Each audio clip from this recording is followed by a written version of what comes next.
It's SWC 2022 time. My name is Adam Savage. Welcome into EU Prelims. We have got such a great show coming your way today, tomorrow, next weekend, and all the way towards Berlin in September for the actual Europe Cup itself. It's great to have you guys here. Third year on the bounce for me. I'm so delighted to be back. It's not just me, though. I'm joined by the almighty Baus Killer. Boys, we did it. We're together again. Baus, what an amazing, amazing year it's been. We're back again for the EU Prelims. How are you feeling going into this one? I'm feeling incredible, Adam. I am so delighted to be reunited with the gang, with yourself, with my boy RAXXAZ Killer, and I'm sure that we're in line for some incredible matches today. I simply cannot wait. Yeah, I mean, Killer, we have got some massive players, and you guys at home as well, you're part of this show as well. Big players coming your way, big matchups. It's an exciting time. It's a brand new season. We're going to see next level fireworks, left, right, and center, aren't we? Yes, we are, and I'm excited for those new players joining us in this year's prelims. Yes, indeed. Right, let's take a look at the overview of SWC 2022, see exactly how things pan out. So you can see here, the Europe preliminaries. They are happening right now. Today is day 1, August 6th. We obviously tomorrow as well, the 7th, and next weekend as well, the 13th. This is a double elimination format, okay? So there's 16 contenders, 8 will advance over to the Europe Cup by the end of this, and 2 Europe Cup finalists will advance to the World Finals later this year. And of course, the prize pool as well. Mwah! The amazing amount of money that there's available to our players. You can see first place there, $10,000 from one of their way. You can see the bracket as well. These are the matchups we have this afternoon. This is day 1 matches for you. Quarterfinals, best of 3s, then semis, best of 5s. 2 players will qualify for the Europe Cup today. The rest compete next weekend in the losers bracket. Massive, massive matchups here. I mean, Baus, which matchup particularly sticks out for you? Well, for me, Match 3 right there has 2 of my current guildmates in there. RAXXAZ and Glorious, both actually newcomers, but incredibly strong players, both streamers as well, probably well known to the community. And I'm really interested to see which one wins that one. It's unfortunate that they have to fight each other in the first round, but it is what it is. This is just the way the cookie crumbles sometimes. This just happens. It has to happen some way. That's how this one happens. The guild is going head to head. But Killer, who jumps out off the page for you as well? Lots of big matchups, as I mentioned. Oh, that match 4 with CHENE and OBABO in the quarterfinals. 2 veterans battling it out in the first round. No, veterans going head to head. We love to see it as well. That's the great thing about this competition. Rising stars coming through as well as the veterans. We love to see the stalwarts, the ones that have always been there in the finals as well. Can they deliver the goods again? But we're going to bring it all your way, guys. And of course, as I mentioned, we want to get as much interaction as possible in the chat. Let us know every match who you think is going to win. Baus, let's talk meta this year quickly as well. What's changed this year? What is different about Summoner's War? Well, actually, it's been a whole year. There's been a whole ton of balance patches. They're every 2 months now. And the meta is unrecognizable from last year. If you have not been playing the game since last year, the units are totally different. Last year, it was all about crowd control damage, additional damage on the AoE units. This year is single target damage. Dominic and Masha are going to be really prevalent. And also Shizuka, I'm expecting to see a lot of use as well. A really cool unit with an incredibly loaded kit. So it's going to be extra exciting, extra hard, fast matches where units just disappear like they weren't even there in the space of a couple of seconds. Yeah, units deleted. Yeah, I can't wait too. I guess Killer as well. Playstyle wise, do you think, I mean, I guess aggressive could be the way forward. Do you think there'll be any players who play passively at this in the EU prelims, or do you think it's going to be all guns blazing from the get-go? Well, I hope it's all guns blazing for the audience, because that's what we want to watch. We want to see some real fun action, monsters getting deleted, violent procs, monsters just deleting other monsters, you know, wind deleting fire. We're going to see plenty of that today, maybe. Definitely. Let me ask you personally as well, Baus, this year, monsters, any in particular that you've been using, that you've enjoyed the most, anything that's different for you and your personal play style? Have you changed anything at all? Well, to be fair, I am a meta slave. I usually just run the stuff that's working, so I've really enjoyed using Dominic. I've been very lucky as well. A couple of months ago, I summoned a Ragdoll, and I got to enjoy a couple of weeks of him whilst he was really meta. Unfortunately, he's not the best pick anymore. I am truly blessed to have that unit to pair because he does counter a lot of stuff. Just not the stuff that's in the meta at the moment, unfortunately. Yeah, indeed. Well, things change all the time. You've got to adapt to things. And speaking of adapting as well, we're adapting to having our Europe Cup champion, our very first matchup today. PINKROID is going up against DRUNKENTUTUH. We can see her on screen here, Killer. Lots of different stats. What jumps off the page for you? What is exciting about this particular player? Well, I like his hair, that's for sure. But we know his high win rate is also goes with his he likes to have some fun sometimes. So to have a high win rate like that and still be like qualified and high ranked is amazing. Yeah, I mean, I guess Baus as well. Players, will, I guess viewers, you guys watching at home will expect him to go through PINKROID, having done so well in the Europe Cup and the Worlds last year. But DRUNKENTUTUH, someone coming through currently ranked 50 after season 20, an exciting prospect for the future. Yep, a brand new player there, Adam, and people don't know too much about him, but he is showing that Gianna has had a slight nerf, but is still a very strong unit nevertheless. But PINKROID might have to think about how to deal with this new challenger and new strategies that he'll bring his way. I know, indeed. And of course, throughout the course of this, we're going to be looking at all the different play styles. The fellas are going to bring you all the action, casting-wise as well. One of the great things about this competition is even if you do get eliminated in your quarterfinal, you do get a chance to come back in the losers bracket next weekend. So even if one of the favorites, like PINKROID, does get knocked out today, still in there next weekend, could be a chance to go through. It's time for the pick and bans. It is our very first game of the day, our best of 3. DRUNKENTUTUH versus PINKROID. Fellas, over to you for pick and bans. Summoners, the first match of the day. Pre-ban phase is in right now. Boss, what should we expect? Well, we know that both players have their signature light dart units. PINKROID with Tianlang and DRUNKENTUTUH with Gianna. Those might be priorities. There we go, Gianna pre-banned and Shizuka pre-banned. PINKROID versus DRUNKENTUTUH. First set, best of 3. Here we are. Shizuka is an interesting ban. I'm guessing that DRUNKENTUTUH doesn't have that unit, so he doesn't want to deal with it. DRUNKENTUTUH very fast with his fingers, locking in that Marsha for first unit. PINKROID responding with an Oliver and a Merlong for first and second unit. Well, there we go. I didn't realize that PINKROID had recently summoned an Oliver, because that's not a unit he has been rocking. DRUNKENTUTUH will probably be very surprised by that. There we go, DRUNKENTUTUH with the Vanessa and the Praha, locked in for second and third unit. PINKROID with the Nana and the Dominic. Nice to see those newly buffed units, the Vanessa and the Praha, and how much they will bring. Praha actually synergizes really well with the Masher, and PINKROID bringing some water units to deal with that Masher and Vanessa on the field.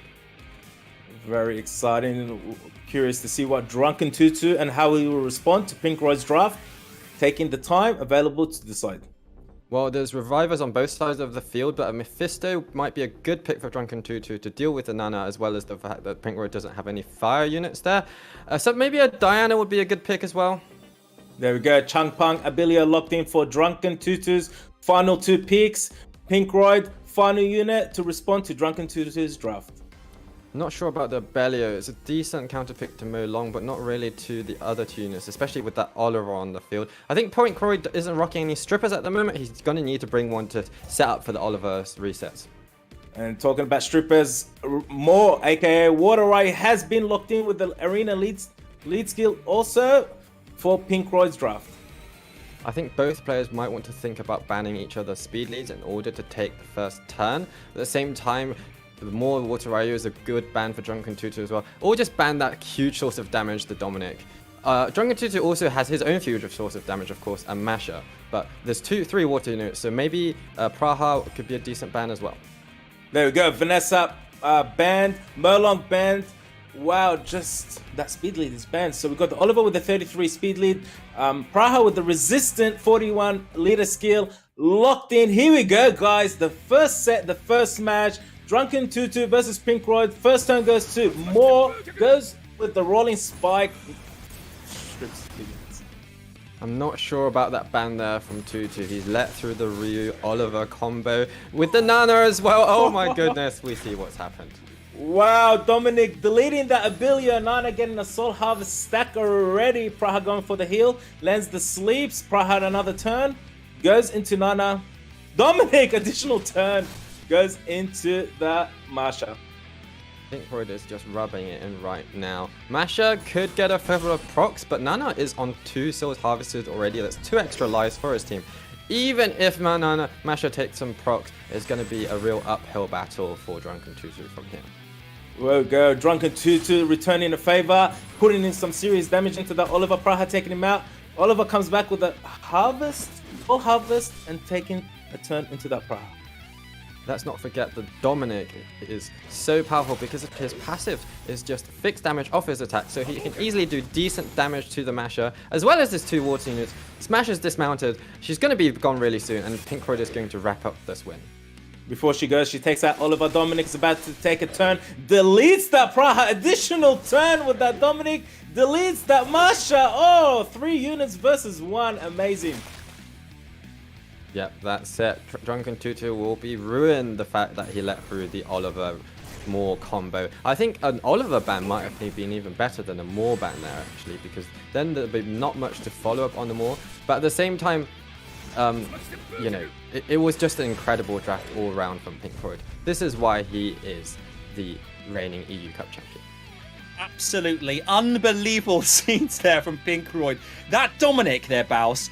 I mean, what, deleted 3 units, the additional turns, not to mention the hit damage as well, was the difference maker there. What an incredible monster. For real, the Dominic really just dealt with those fire units, the Masher, so well, as well as, I mean, it can deal with anything well if you don't kill it quickly enough. And unfortunately, he got to last, he got to do those procs. And of course, the Moore and Oliver combo was incredible as well. PINKROID just has so much up his locker, and he has to be the hot favorite for the whole thing now he's summoned an Oliver.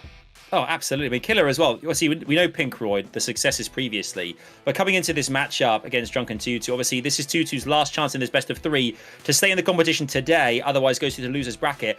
What can he do here to counter PINKROID's unbelievable plays?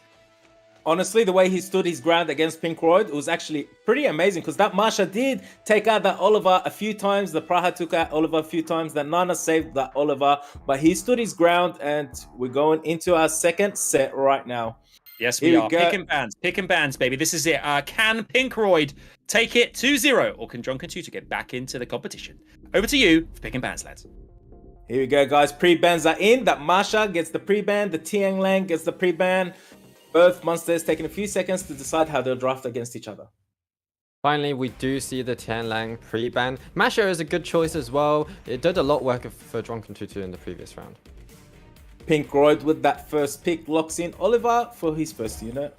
DRUNKENTUTUH responds with the Sierra and a Gianna for his first and second unit. PINKROID very fast with the Changpeng and Ryu for second and third unit.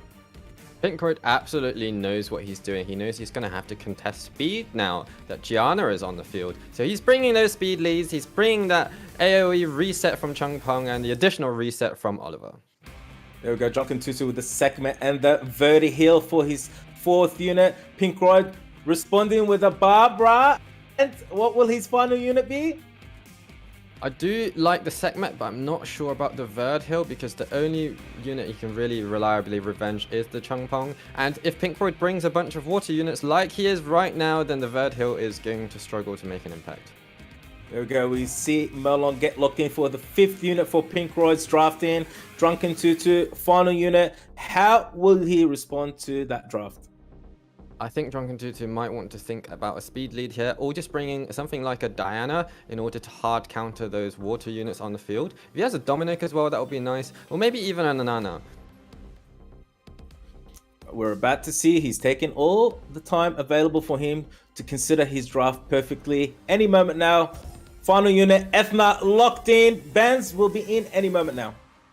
Well, he is going to contest speed here, it looks like DRUNKENTUTUH. If he wants to contest speed, he's going to have to ban out the Barbara, because that's the attack bar booster for PINKROID's team. But we know that PINKROID is a very fast player himself, so I don't know if it will be enough. Just as you predicted, Barbara is banned out. Oliver locked in with the speed lead. Segment with the HP lead. Here we go. Match point for PINKROID to move into semifinals, or a comeback from DRUNKENTUTUH. Segment taking that first turn. Well, we're seeing the power of Segment's base speed, because over against the 33 speed lead, she has still outspared all of PINKROID's units. Good stuff. Failing to reset that Merlong. Merlong still has Reckless Assault available. Dragon's Dance also. Changpeng. Whoa! Wow! Despair Changpeng with the glancing, the defense break, and the stun. Huge move right there. I don't know what PINKROID has been feeding his Changpeng, but he's been feeding it well. It even managed to stun the Sekhmet, which is not a unit that usually gets stunned by a wind unit. Wow, we go vertical into the Oliver. Changpang, skill 3 goes in. Ooh. Reckless Assault takes out that segment. I wasn't sure if Tutu would have outsped. He did, but it just wasn't enough because PINKROID is PINKROID. And yeah, incredible. Absolutely. That could be the record for the fastest game we've ever had on Summoners. That was less than a minute. That was unbelievable. That Changpang just delivering the goods. I think so many debuffs in that one action there, Baus. That was the game changer.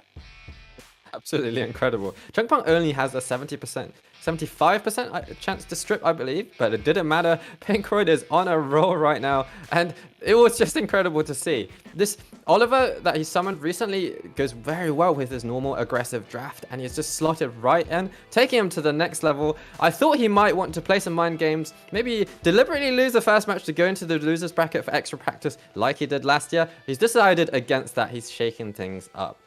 Yeah, Well Killer. done, Yeah, I mean, he's coming hot here, guys. I mean, I think that kind of off Worlds last year, Europe Cup champion, he wants to prove a point here, and he's done exactly that, Killer.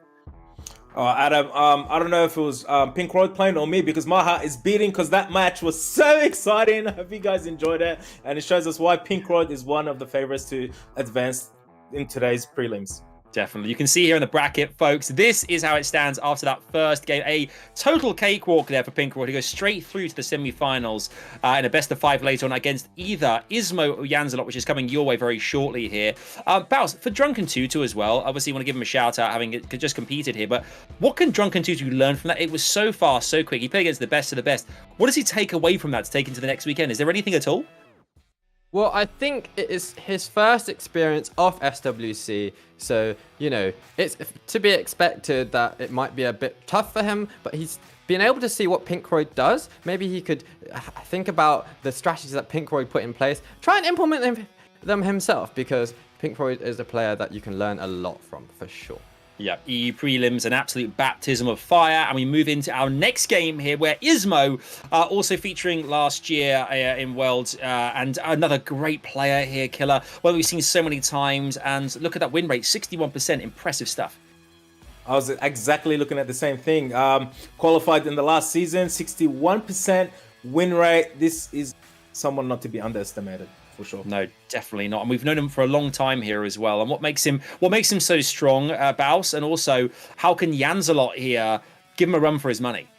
Well, yeah, let's not forget, both of these players were competing in the SWC prelims last year. ISMOO actually made it through to the World Finals, so he will be the favorite. JANZELOT, on the other hand, he has that Ragdoll, which is an excellent unit and one I'm a big fan of as well. So I'm looking forward to seeing that, but I'm sure that ISMOO has his plan to deal with this Ragdoll, because ISMOO has shown us in the past how well prepared he is for this kind of occasion. Yeah, it'd be interesting to see as well here, as you mentioned, like, you know, both competing last year in EU prelims, obviously DRUNKENTUTUH in the last game, this is the first experience. You would hope in this next matchup between ISMOO and JANZELOT that there will be more of a battle, having the experience, having played in this before. Killer, the experience counts for a lot in this competition, doesn't it? It does, and I'm sure what happened around first match today is not going to happen in the second match, because both of these players, I'm sure they passed their nerves, and yeah, they'll be ready for it. Past the nerves, they're feeling good, they're ready to rock and roll. And it's time for the pick and bans, the very first game of this best of 3 between JANZELOT and ISMOO. It's over to you boys. Here we go, match number 2 of the day, first set. Pre-bans are in. Oliver, Masha, both very quickly pre-banned. Well, this is the beauty of SWC. The pre-bans mean that these two incredibly meta-defining units don't make their way through, so it'll be really cool to see what stuff is drafted instead. There we go, JANZELOT with the first pick. Dominic locks it in for the first unit. ISMOO responding with the Merlong. Two units that bring a lot of neutral element burst damage. Dominic, both actually also bring the HP lead, but Dominic does it every single turn. So let's see if Dominic manages to do his thing. Here we go, ISMOO bringing out that newly buffed Juno. Locked in for the second slot. JANZELOT with the Cigar and the More aka Water Ray locked in for the third unit. I'm liking to see the Cigar aka the Wind and Bison. That's not a unit we see from other players, but we know that JANZELOT really likes to pick him, and he does bring a lot. He can strip the Merlong and reset so that he can't Reckless, and does well against this Pontos that ISMOO is showing at the moment as well. There we go. ISMOO flashing that Pontos for his 3rd unit. 5 more seconds to decide on his 4th unit to respond to JANZELOT. Locks in that Vanessa. JANZELOT goes with that Praha very quickly. Locked it in. ISMOO really wants that first stand. 2 speed leads being locked in. He's really representing a lot of weakness to water at the moment, which is why we see the Praha. And the Chitang Dashang shows up. I did not know that JANZELOT had this unit. Locked in that Chitang Dashang for JANZELOT's 5th pick. ISMOO brings out that Diana, yet has to confirm if she's going to be his final pick. Few more seconds to decide. ISMOO locking in that Diana any moment now. Oh, switched it out and put out that Leo. Well, the Leo is a great counterpick to Chitang Dashang as well as the other units. That is a must ban. ISMOO will be thinking, do I want to deal with that Chitang Dashang or do I not want to deal with it? He wants to deal with it. Fair enough. Both players thinking differently. Pontos banned, Dominic banned, Chitang Dashang resistance lead locked in, Molong HP lead locked in. Match number 2, first set, JANZELOT versus ISMOO. Leo taking the first turn like always with his passive. Well, it looks like Molong is not going to be able to use his Reckless now.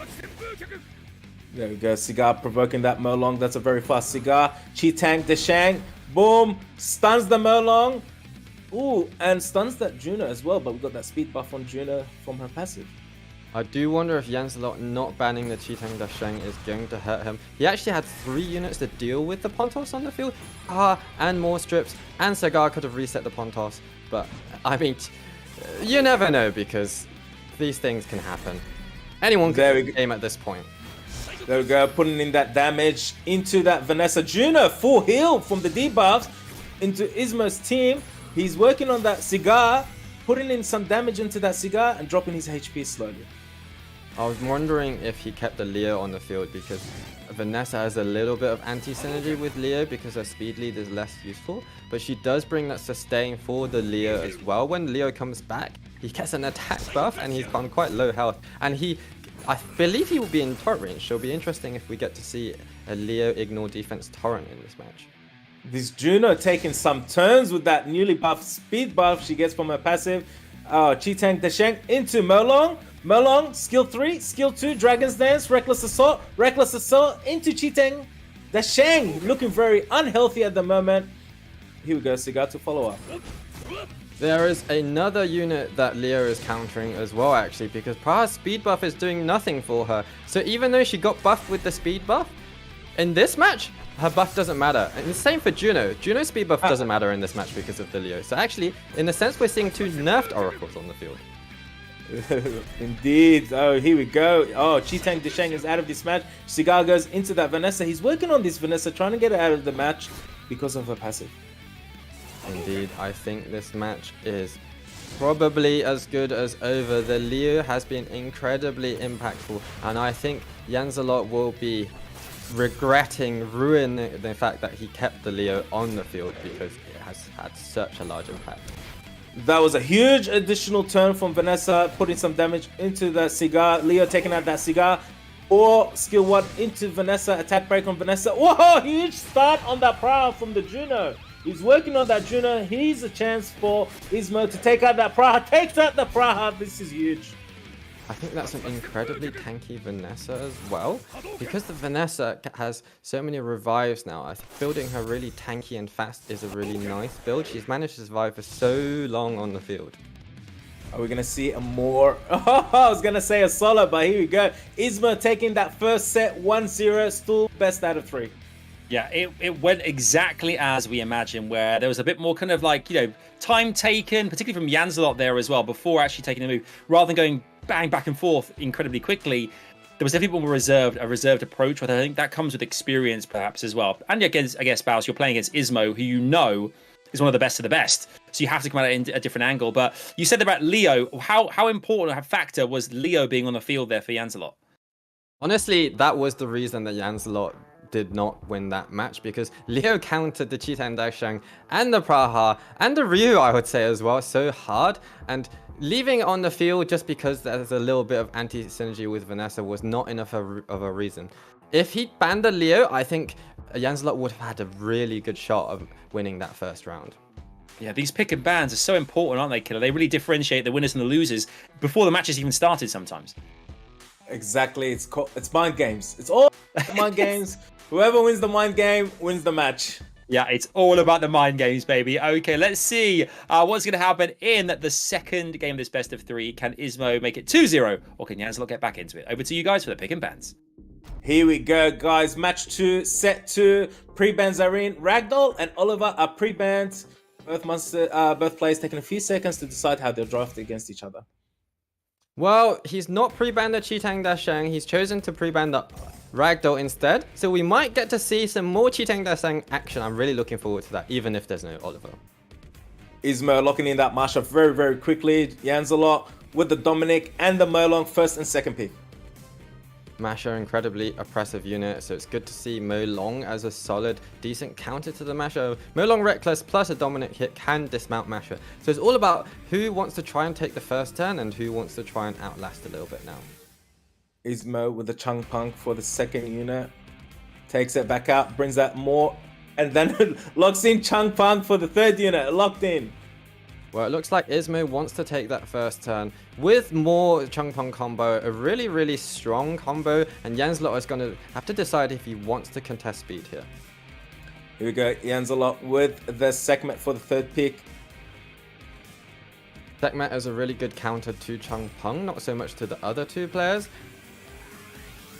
Sierra for his fourth unit, which is a speed lead.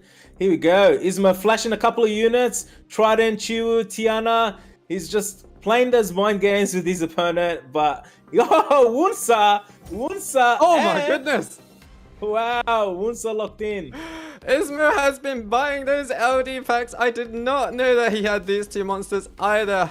Oh my goodness, both players have shown light dark units that we did not know that they had before. Wunsa and Han, a really nice combo because Han brings the 30% dark lead for Wunsa. ISMOO is definitely going to take this first turn. JANZELOT needs a counter.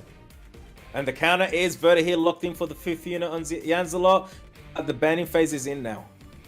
This is incredibly scary for JANZELOT. He's probably going to have to ban that Wunsa and hope that he does not get annihilated. He does not ban the Wunsa. Here we go. Vertihil and Masha both banned. Ryu speed lead locked in. Sierra speed locked in. Who is going to take this first turn? JANZELOT versus ISMOO. Match point for ISMOO for moving on to semifinals. Here we go. Wunsa first turn.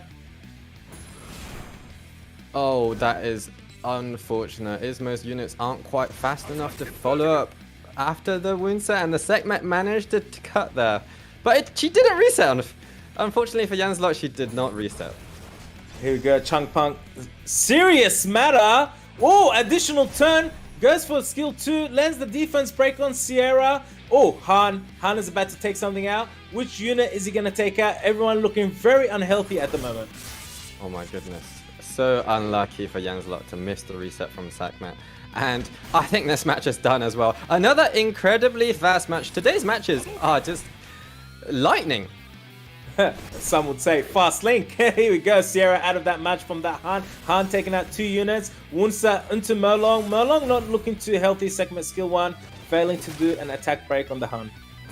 I feel like almost every player we've seen today has brought out some new toys that we weren't expecting. And this match has had so much of it. And I'm really looking forward to that next matchup between ISMOO and PINKROID. A replay of the final last year. Wow, I mean, well, you guys said it yourselves. I love how excited you get when you're like, I didn't realize they had that unit. This is amazing. And I think that exactly was what happened there. Everyone was buzzing. And you said it yourself there, Bass. New toys. It's exciting for us all to see as well. Not expecting certain plays or certain units to be in the repertoire of our players. And then ISMOO come and bust something out. And everyone gets super duper excited.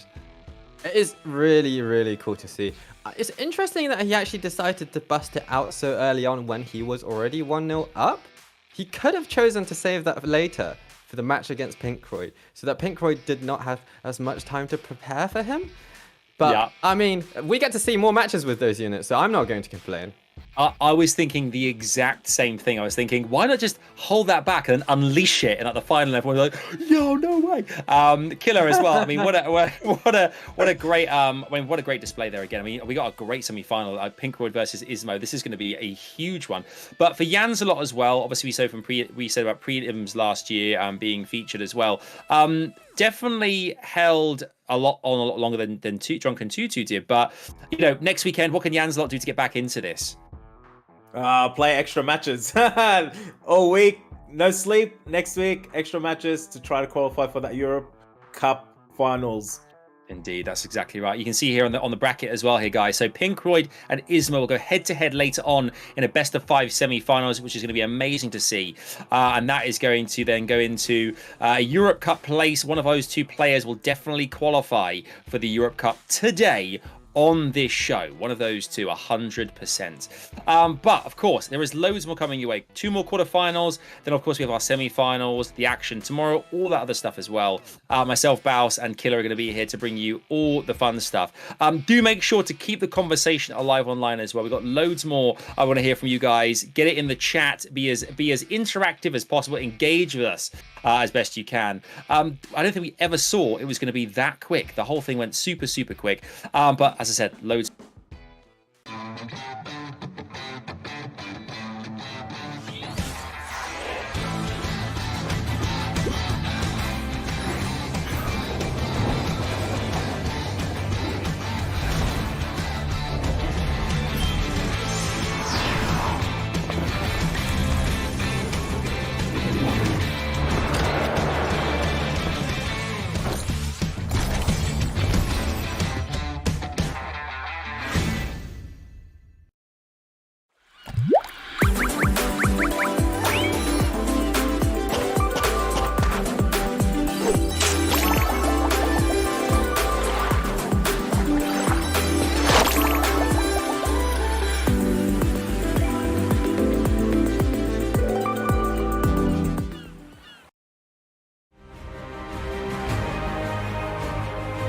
Summoners War World Arena Championship format.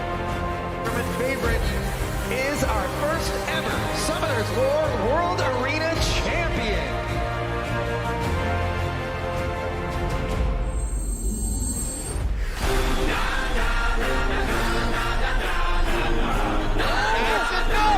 He takes it!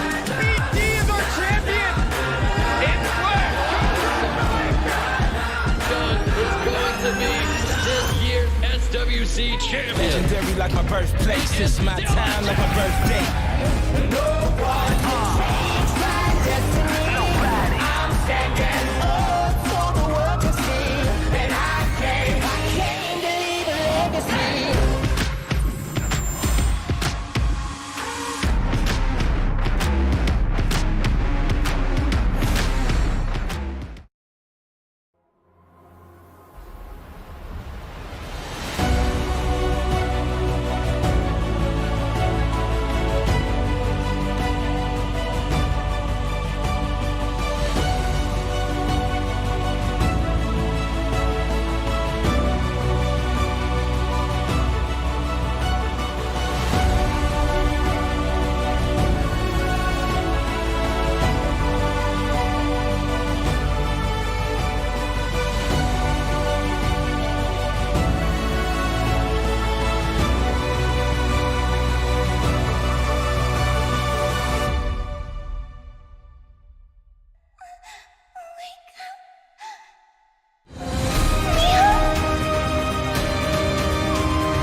Let's make it exciting. It's on Karma. Needs to get it here on the skill one. Gets on the last hit. Double glance.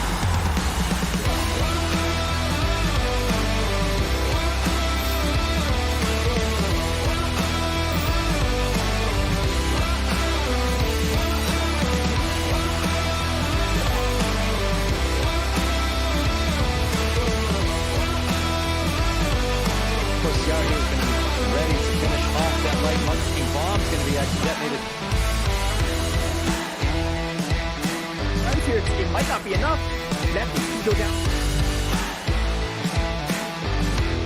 Glancing here with the stun, but Karma with the violent proc. Oh, he does so much well. So good at getting free right here. Ooh. Oh, Savannah Lulu.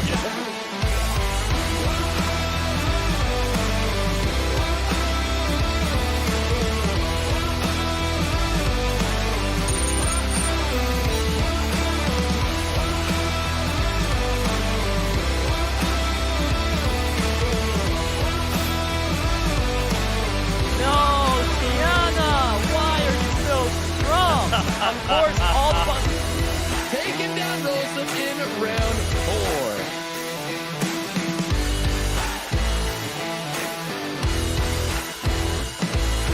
These stunts from Kona Ria using these low base units. He needs to go for the 3rd skill, but what I think the top to do is just a little more sustained to keep his team coming.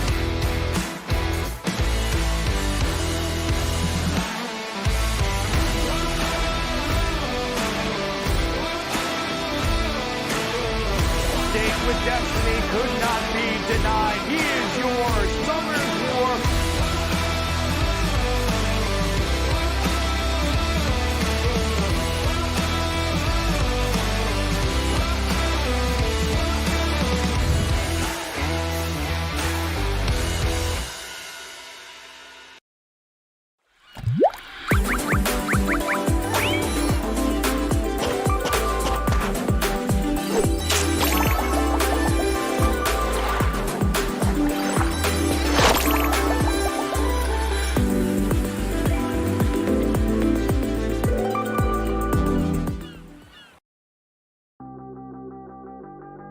When you're running out of luck, need to get unstuck, so go off.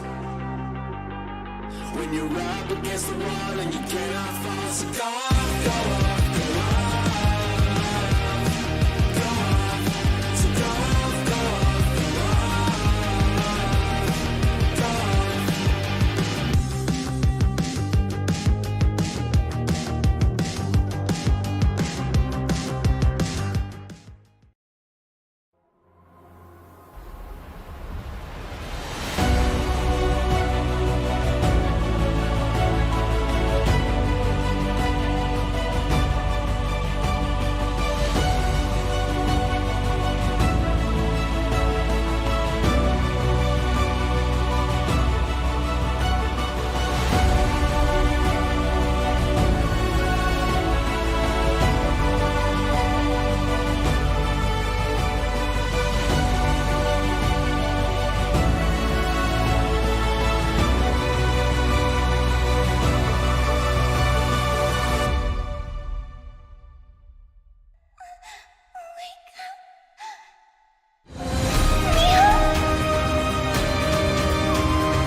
Hello, you lot. Welcome back into SWC 2022. EU prelims have gotten off to a brilliant start. First two matchups done and dusted, 2-0-2-0. We have two players already confirmed for our semi-final later on, PINKROID and ISMOO. But 2 more quarterfinals about to come your way. Baus, Killer, back here, guys, on the desk, and it's all to play for right now. Were you expecting things to be that? We were saying during the break here, Baus, it was so fast, these 2-0s, these clean sweeps. Were you expecting it to be that quick for these players, or did you think there's a bit more of a battle in these first 2 matchups? I mean, I was expecting things to be much faster than they would have been last year, but I honestly did not expect them to be this fast. There was one match that was a little bit slower, the first one between ISMOO and JANZELOT, but all 3 of the other matches were so rapid. And I love to see it. Love to see it. I mean, Killer, the next matchup coming away, the next quarterfinal, RAXXAZ versus Glorious. This is going to be a beauty. 2 players, guildies. I know Baus has got a lot invested in this one. But RAXXAZ and Glorious, great players that are kind of, I guess, relative newcomers to EU prelims to a degree. But what can you tell us about RAXXAZ, which is exciting, and why is it an exciting prospect to watch? I heard that RAXXAZ has a really good account with runes, and runes make a big difference. Artifacts as well. And also, you know, this is a friends game, and these 2 are friends, and you only have fun when you play with friends. This is true. I mean, the bit of friendly rivalry doesn't go amiss. You know, we love a bit of that, right, Baus? Exactly. I mean, it is a shame that they do have to play each other in the first round, but I'm sure they'll be looking forward to doing it. And at the same time, they're both streamers as well. So even though they're both newcomers, they have that experience from streaming and having to like almost perform in front of an audience, and used to be a little bit more pressure than normal. So I'm looking forward to seeing what these 2 players bring. Absolutely. And yeah, the good thing is, about them being pals as well, at least one of them as mates will definitely get to the semi-finals today. That's a nice positive spin on it. That's a nice thing to think about. One of them will definitely get to semi-finals. That's great. That's really exciting. Obviously, the pick and ban phase is coming your way. As always, we ask you guys to let us know who you think is going to win this one in the chat. Do get involved in that as well. Baus, I'm going to come to you very quickly. These are the guildies of yours. I'm putting you on the spot here. You're going to hate this. Who do you think is going to win out of your 2 guildies? I think a member of Aftermath Legends is definitely going to win this match. I 100% guarantee it. Brilliant. Thanks for being so on the fence. Right, let's head over to the next match. It is a best of 3 Glorious versus RAXXAZ. It's time for the pick and bans. Here we go, guys. One of the most exciting matches we have for you today. Glorious versus RAXXAZ. Best of 3. Here we go. Ban phases, pre-ban phases in now.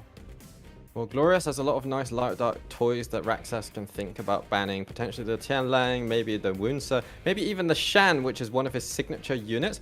On RAXXAZ's side, Glorious might just want to ban the Oliver or the Masher. Those 2 units we've been seeing pre-banned a lot in this tournament, even though there's nice light dark units on offer as alternatives.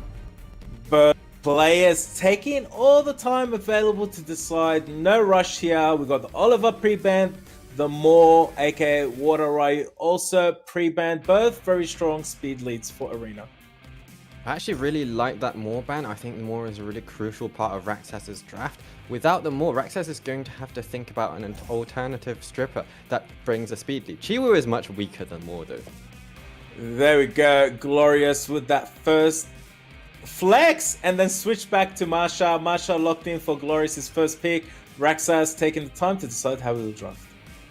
I really like those 2 flexes. Doman on RAXXAZ's side, Shun on Glorious's side, showing that these 2 players are friends with each other. And these picks, really solid picks as well. They are taking it very seriously, but also having fun at the same time. RAXXAZ locks in that Shizuka for the first pick. Changpunk for second pick. Glorious goes with Seimei for the second pick, and Shan for the third pick, but yet to lock it in. And he has locked in Shan and Seimei for second and third unit. That is quite an early Seimei pick. Seimei is a decent counter to the Shizuka, reducing her 2-turn buffs to 1 turn. So it's almost like a pre-buff Shizuka. But at the same time, I'm not convinced that Seimei is bringing enough to the table. And he's going to need to think about bringing some strippers as well, because Shan is on the field, but there's no strips, really, apart from Seimei's skill 1. There we go, RAXXAZ with the Dominic and the Miles for the fourth unit. I believe first time seeing Miles today. So Miles comes out to play. Glorious goes with the Wunsa and the Diana for the final pick, yet to lock it in. Well, with that Wunsa on the field, Glorious is almost guaranteed to take the first turn, unless RAXXAZ decides to bring a speed lead. I'm not sure about the Miles pick. It doesn't synergize with the Changpeng too well, but at the same time, they're 2 strong units in their own right.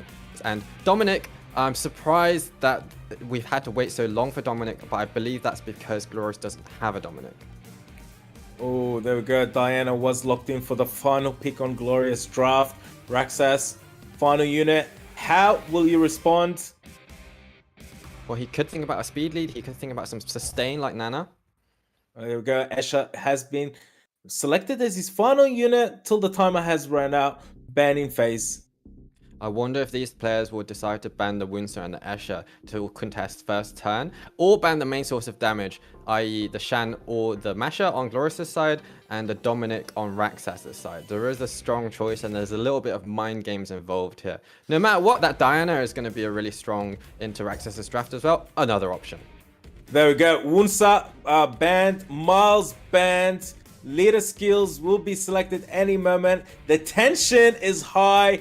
This match is going to be amazing. Guys, get ready because this is going to be a really, really cool match to watch for everyone out there. Really interesting choice to ban the Miles. Miles does do damage to all of Glorious's units, but surely Dominic, with that HP lead on top of everything else, would have been a better ban. We've got the light HP lead with the Shan and the HP lead with the Shizuka on RAXXAZ's side. Here we go, guys. Best of 3. Glorious versus RAXXAZ. Escher with the first turn. Does he go for the boost or does he go for the stream?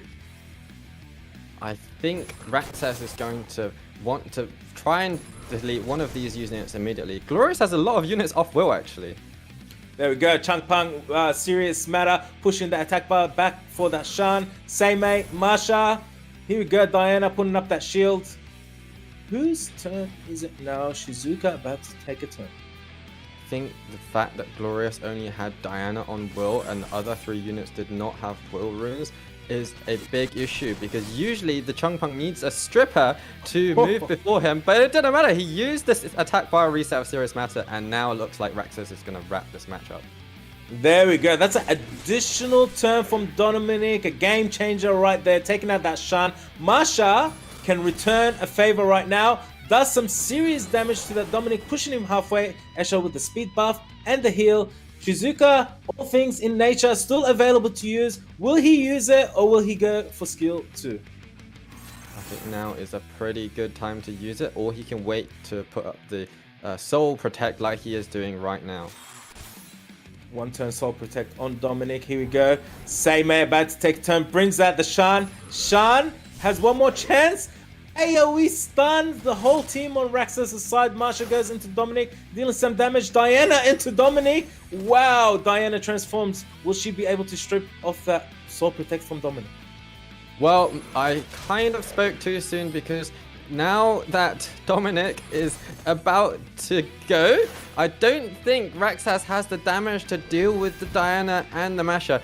The Seimei had so much value in using Shan's skill 3, even though Shan was dead with her skill 2, actually. There we go. Oh, Despair Changpeng stunning that Diana. Diana missing a turn. Masha, fast link. Where will the damage go? Goes into... Oh, Changpeng not doing a lot of damage right there. Escher onto that Diana. I think that I definitely spoke too soon earlier. Once Changpeng is gone, or Escher is gone, I mean, to be honest, at this stage, this Shizuka still has her skills up, but Seimei also counters the Shizuka a little bit, and I just can't see how this Masha is going to go down. That Changpeng is taking a lot of hits from that Masha. That all things in nature from Shizuka, changing the game, the tide a little bit. Here we go, Seimei, skill 2 available. Brings back that Shan. Shan, Squall available. Goes into Changpeng, misses the crit. Shizuka, what will you do?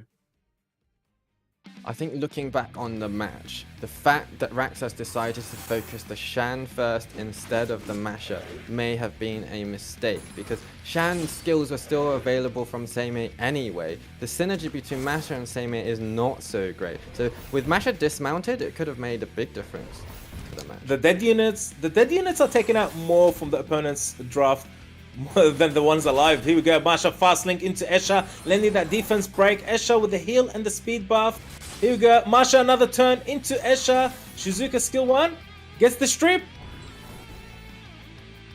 Let's not forget that Shizuka had the same skill 2 as Seimei, so Shizuka has the ability to also bring back the Dominic or the Changpeng with that skill 3, but neither of those units do super well against the Masha. Maybe if the Dominic still has his skill 2 up. That was a huge fast link from Masha, taking out that tanky Escher. Shizuka, Glorious taking that win. 1-0, Glorious 1, RAXXAZ 0. Still best of 3. Game is not over. Without a doubt, the closest game we've had thus far today in the EU prelims. I think there was a stage there, Baus, as well. We were like, RAXXAZ is going to finish this one off, see it out, and move on to the second game. And suddenly, Glorious turns things around. How does he turn it around for, in that match there, Baus? What does he do, which is the right move at the right time to get that very first win? Indeed, Adam. I think I got a little bit carried away when RAXXAZ took the first turn and took out that Shan so quickly, because Glorious actually still had 2 really heavy hitting damage dealers left on the field in Diana and Masha, and the fact that he only took out the Shan and none of the other 2 units was really crucial, because once Masha downed the Dominic, RAXXAZ's primary source of damage was gone. I think if he tried to focus the Masher instead, it could have made a huge difference. In the end, Glorious was not punished for not having Will Runes and letting the Changpeng do his thing. Yeah, indeed. It was tight, and I'm sure this second game is going to be equally that. Can we see RAXXAZ getting back into this to take it all the way to the best of 3, or Glorious sweep up, making it a 2-0, the third one of the day? Let's head over to the pick and bans and see what happens next. Here we go, guys. Pre-bans are in play right now. I think the other thing to note in that previous match, Glorious pre-banning the Maw was huge for RAXXAZ, because Maw is such an essential part of RAXXAZ's draft. RAXXAZ's typical draft is very aggressive, and without the Maw to combo with the Changpeng, and without the Maw also to do some decent damage into Glorious's Masher, and also with Miles gone as well, there was just not so many counters to the Masher left on the field. So it was a good ban from Glorious in retrospect to ban that Miles and pre-ban them all. Here we go. We saw that Semi was the MVP in the last match. She gets the pre-ban. Dominic gets the pre-ban. Both very crucial units from the last match are banned out. So this time around, RAXXAZ gets the first turn. He can choose to pick up the Masher if he wants to. But Glorious has all the water units in the world available for him to counter that Masher. There we go. RAXXAZ, just like you predicted, picks up that Masher, locks it in for the first unit. Glorious doesn't choose a water unit quite yet, because he knows he has that trademark Shan, and even though Shan died with the same A comboing with Shan, he still actually did a lot of stuff in the previous match. Here we go, Glorious with the Shan and the Oliver locked in for first and second unit. RAXXAZ bringing out that Shizuka. Changpeng for second and third units. Third unit. Shizuka is always a solid unit, but if Glorious is able to take the first turn and stun or reset Shizuka, then it's not going to do a whole amount. I think I would have been more interested to see RAXXAZ pick up the Maw that got pre-banned. Here we go, Glorious with the Wunsa and the Tableau. 2 speed leads on his side have been locked in, and the Stripper. It's going to be really hard for RAXXAZ to compete for first turn, because Glorious has 2 units with speed lead, as well as the Wunsa, which almost certainly guarantees him the first turn.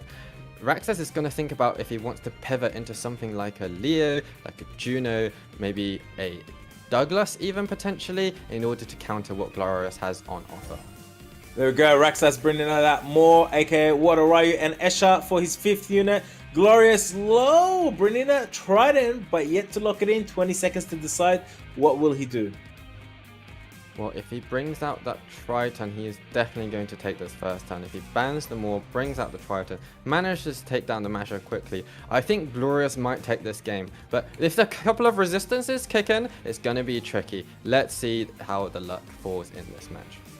Here we go. Bans are gonna come out any moment now. What is it gonna be? Let's see. We got a slight delay.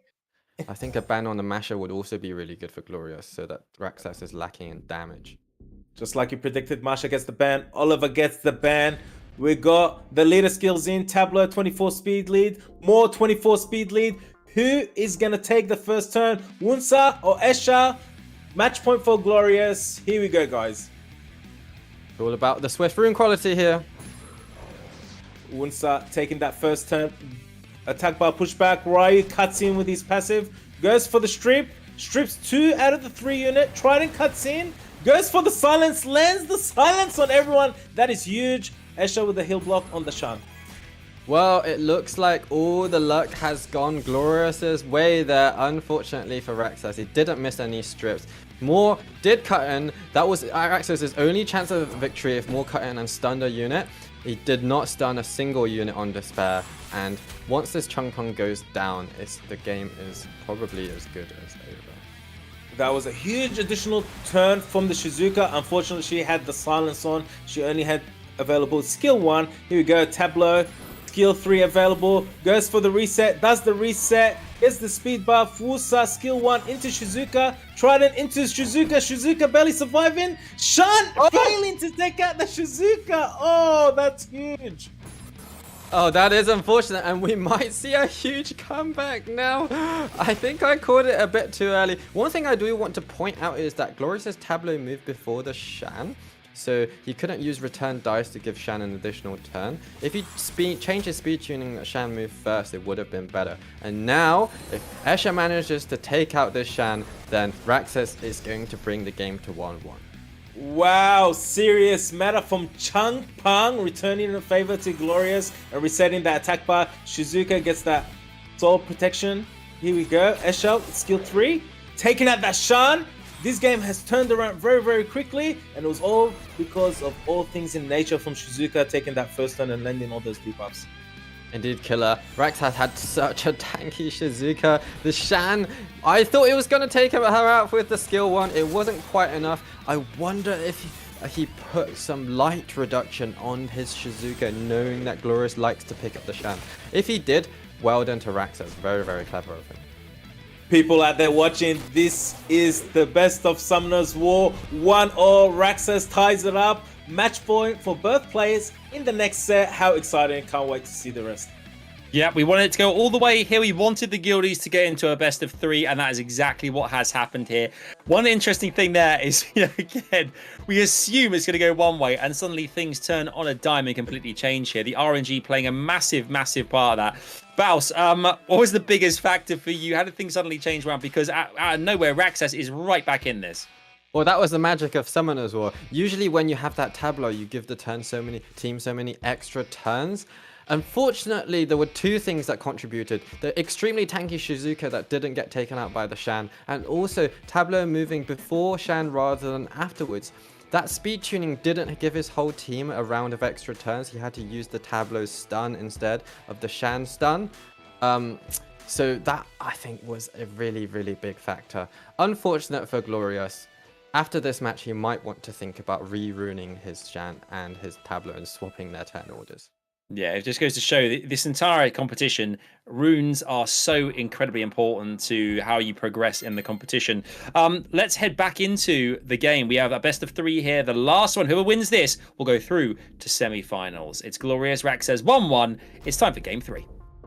Here we go, guys. Set number 3. Match point for both players, RAXXAZ and Glorious.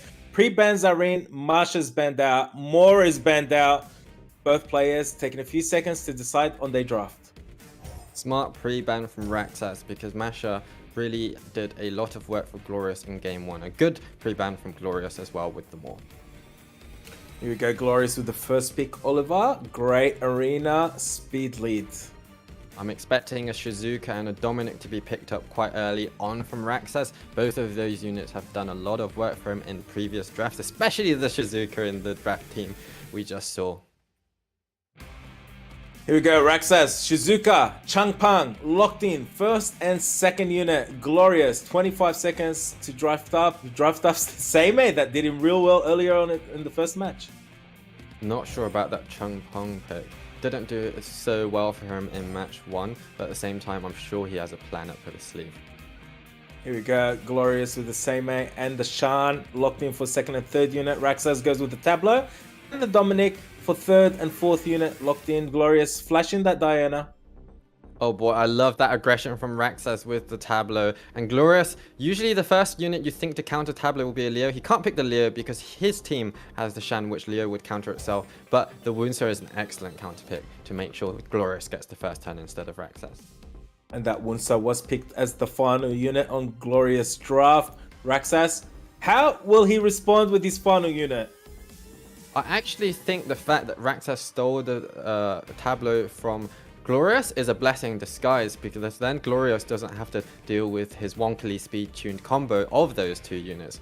RAXXAZ is going to have to think about probably banning the Woundset and picking something else that helps him deal with Glorious's draft. Oh, what is that? A Douglas? Douglas comes out as the final pick from RAXXAZ's side. I wonder if this means that RAXXAZ is going to ban the Shan. The Shan probably is the only unit that Glorious has that can deal with the Douglas. Or if he's trying to play some mind games, you're just assuming that Glorious was ban the Douglas and then banning the Woundset so he can take the first turn. Glorious, if he's going to play it safe and ban the Douglas, or if he's going to mix it up, we don't know. Here we go. Shan banned, Tabla banned. Both players will lock in their leader skills for the next match. We're going to see a HP leader skill or an attack leader skill from RAXXAZ, and Glorious with the speed lead, maybe. Well, actually, it looks like RAXXAZ has potentially won the mind games because Glorious has left the Douglas on the field, and we might be getting to see a Douglas solo today. That will be a slightly longer match than we're used to, but exciting nevertheless. Here we go, guys. Set number 3, match point for both players. Glorious versus RAXXAZ.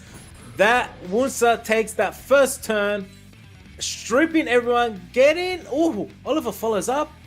Oliver with the Mega Impulse, pushing that Dominic back to 0.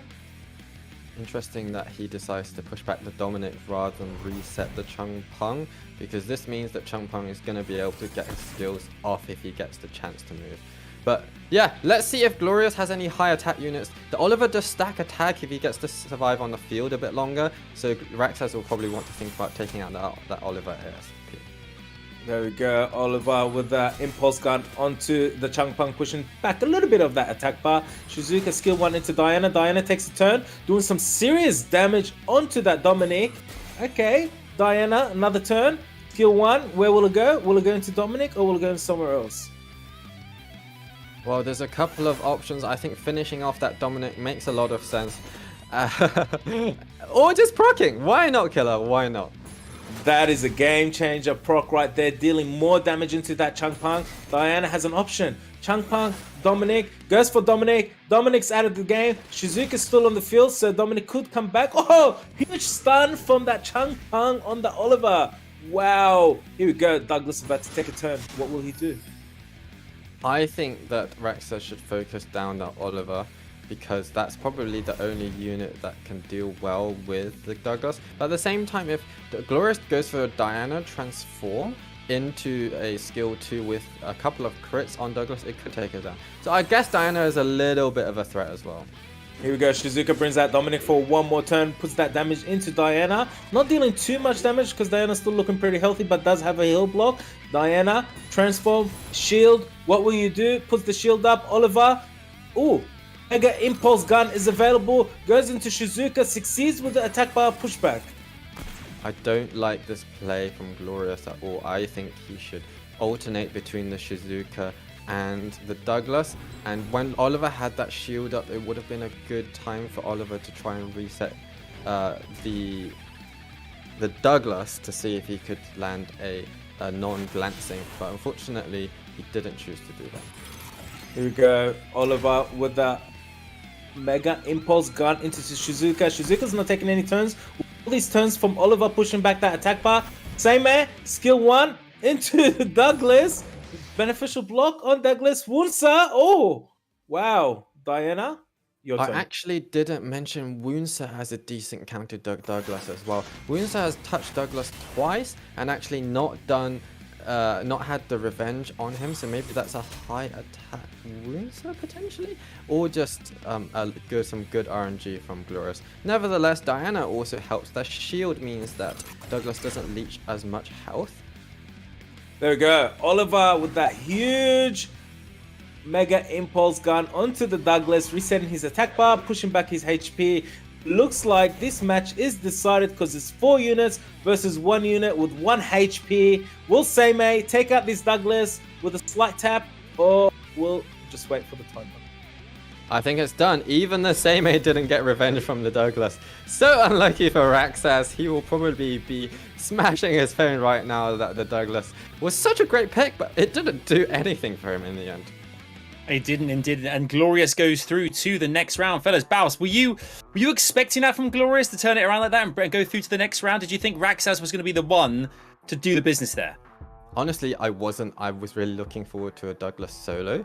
I wonder if RAXXAZ's Douglas doesn't have the highest attack, and if that might be part of the reason. I'm not sure which leader skill he chose as well, if he went for the Shizuka leader skill rather than the Douglas attack leader skill. But at the same time, he'll be ruining the fact that Douglas failed to revenge so many times and leech that life back, especially at the end. Even on the same A skill 1, he didn't do that. He will be absolutely fuming about that. He will be furious, and maybe he'll have some wins in his sails ahead of next week, going through to the losers bracket next week. But Glorious will go through into the next part of the competition here. Killer as well. I mean, both these players here, we mentioned Gildy's friends. I mean, obviously, they're having each other's back here. They can talk about tactics and how things went correctly or incorrectly. That's a huge advantage, having friends in the scene as well that you can play off of and learn from too. Exactly, and also I'd rather lose to a friend than someone I don't know. So I hope the sportsmanship right there is still there, and it was a very exciting match to watch, and I'm excited to see actually what we got for you in match 4. Oh yeah, it's coming your way. You can see the bracket right now. You can see here, Glorious going through to the semi-finals. However, match number 4, CHENE versus OBABO. It's coming up very, very soon, and we cannot wait to bring you all that action, because these are two players, Baus, that we've known for a very long time, are synonymous with the EU prelims and the Europe Cup. I mean, there's a lot of people out there who love OBABO, but CHENE's got a fan base too. But boy, this is going to be huge. It's going to be massive. It's going to be enormous. It's going to be gigantic. And these players are just similarly huge. OBABO, been around for a long time. Big time streamer. CHENE, as we see on the screen here, he's actually a real veteran of the game. He's been around, I think he's been in every EU Cup since 2017, which is an incredible record, and he'll be looking to extend that today. He has a slightly slower playstyle with the ragdoll and the HP leads than we're used to, and I wonder if it was still going to work for him now that the meta has shifted so dramatically.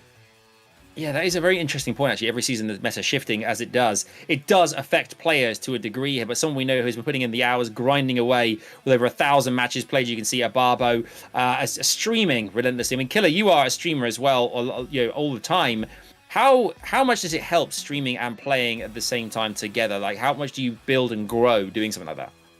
Well, it does help you increase your multitasking. So, well, OBABO's got no streaming today, so he can just focus on the match, and he's got a very high win rate, good experience, and a good monster box to counter his opponent. I mean, it wouldn't be an EU prelims without OBABO. It just wouldn't be the same. Like, it wouldn't be the same without Baus and Killer. It would be the same. It's all coming your way. We've got a massive, massive matchup. This last game, actually, this last quarterfinal will depict who goes into the semi-finals. We have 2 best-of-5s coming away later on this afternoon as well. But without much further ado, we're going to head into the pick and bans. It's CHENE versus OBABO. This is massive. 2 veterans going head-to-head. Who's going to win? Let us know in the chat. Otherwise, it's over to Baus, over to Killer to bring us all the pick and ban action. Guys, this is going to be a good match between 2 veteran players. CHENE versus OBABO. Pre-bans are in right now. I wonder if CHENE and OBABO are going to ban each other's like that monsters. Oh, I guess they do. Exactly like you predicted, the Han has been banned. The Ragdoll has been banned. Both players taking this very seriously. No playing around here. I'm actually surprised he decided to ban the Han instead of the Bella, which I believe that OBABO likes to abuse a little bit more. But at the same time, I'm sure he has a plan. Haha, both players playing mind games there, flashing that Trinity. Here we go, CHENE with the Merlong first unit locked in. OBABO with the Wuka and the Bella locked in. I'm sure those 2 players will be shouting buff Trinity, but I mean, she's been buffed recently, so we'll have to wait for a little bit longer before more buffs. We've only just had a balance patch. CHENE going with the tanky draft, as we know well. OBABO mixing things up with the Wusa, actually. Here we go, CHENE with the double Oracle, Juno, and Praha for 2nd and 3rd unit. Those newly buffed Oracles, we're going to get to see them in action. We saw DRUNKENTUTUH bring the Praha earlier, but it didn't have such an impact. I'm hoping this Praha has a little bit more impact for CHENE in this round. And OBABO, let's see if he goes with his usual aggressive draft. There we go, OBABO with the Tableau for the 3rd unit. Changpeng for the 4th unit. CHENE brings out that Leo for the 4th unit. Shen is almost forced to pick this Leo as a slight counter pick to his Juno and Praha because their speed buff won't be impactful anymore. But Obaabo's Tableau is just too strong, and if you give Obabo 2 rounds of turns with the Tableau, giving Bella and Chung Peng some extra things to do, then it's just too much. So it's a good pick of the Leo. There we go. Leo has been picked. Abilio has also been drafted as his final unit on Shen's side. His his deck has been completed. Obabo, how will he respond with his final unit? You know what, Killer? We've not seen a Dominic or a Masha or a Shizuka yet in this match. That is really strange. That's not something you see too often. Masha doesn't go too well into Shen's draft, but Dominic would. I don't think Obabo has Dominic. Maybe that's why. There we go. Instead of Dominic, he has chosen another wind monster. Savannah for his final unit has been selected. Benz, what are we expecting?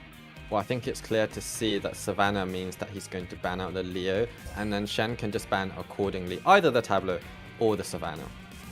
Just like you predicted, Leo gets the ban, Savannah gets the ban, Obabo with the speed lead, Shen with the HP lead. Here we go, guys. Best of 3.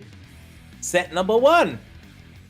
It's all about how much tankiness Shen has, what kind of artifacts he's put on his units to sustain a little bit longer from Obabo's raw damage. Here we go, Uso with the first skill. Will he go for the shield and the immunity up on the first turn, or will he go for some pure damage with skill 2?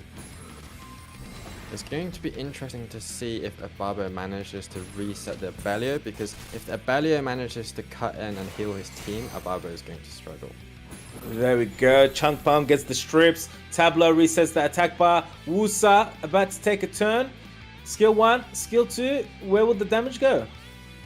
I think he's afraid if he uses skill 2, he might trigger Abelio's passive, just waiting for Chung Peng to use a skill 3. Reset Abelio and maybe potentially take the game from there. Here we go. Bella, another turn, goes into Juno, pushing the attack bar back down. Chung Peng, serious matter. Pushing back the attack bar, skill 2 into Chung Peng. Abelio. Abelio's heal has been reset.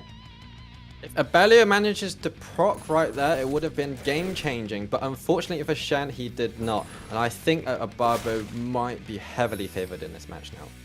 There we go, Bella taking out that Abelio, then dealing some damage into Juno. Merlong looks stunned. He's not going to take a turn anytime soon. Here we go, Juno, skill 1 into that. Oh, Bella, stunning that Bella. Could be a game changer. Additional turn from the Tableau. Goes into the Praha. Another additional turn from Tableau. Into the Praha. Praha misses a turn from being stunned. We saw the power of the speed buff, that extra buff on Juno that she got, allowing her to cut in. And the Tableau went absolutely nuts as well. Really, really nice to see. I think that Shen might be ruined not pre-banning the Bella rather than the Han, because Bella is a stripper, Han doesn't strip. So if Obabo doesn't have access to that Bella, he might have had to bring up something else to the table. Wow, that's a fast Violet Wusa taking an additional turn. Juno out of this game, 2 units out of this game. This match looks pretty well decided because it's 4 units versus 1 unit. Is Merlong gonna take a solo? No, Obabo taking that first set 1-0. Obabo leading by 1.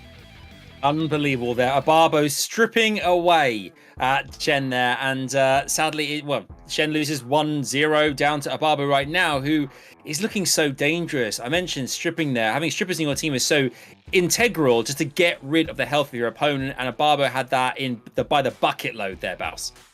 Yeah, indeed. The Bella did a lot of work for him, as well as the Chung Peng.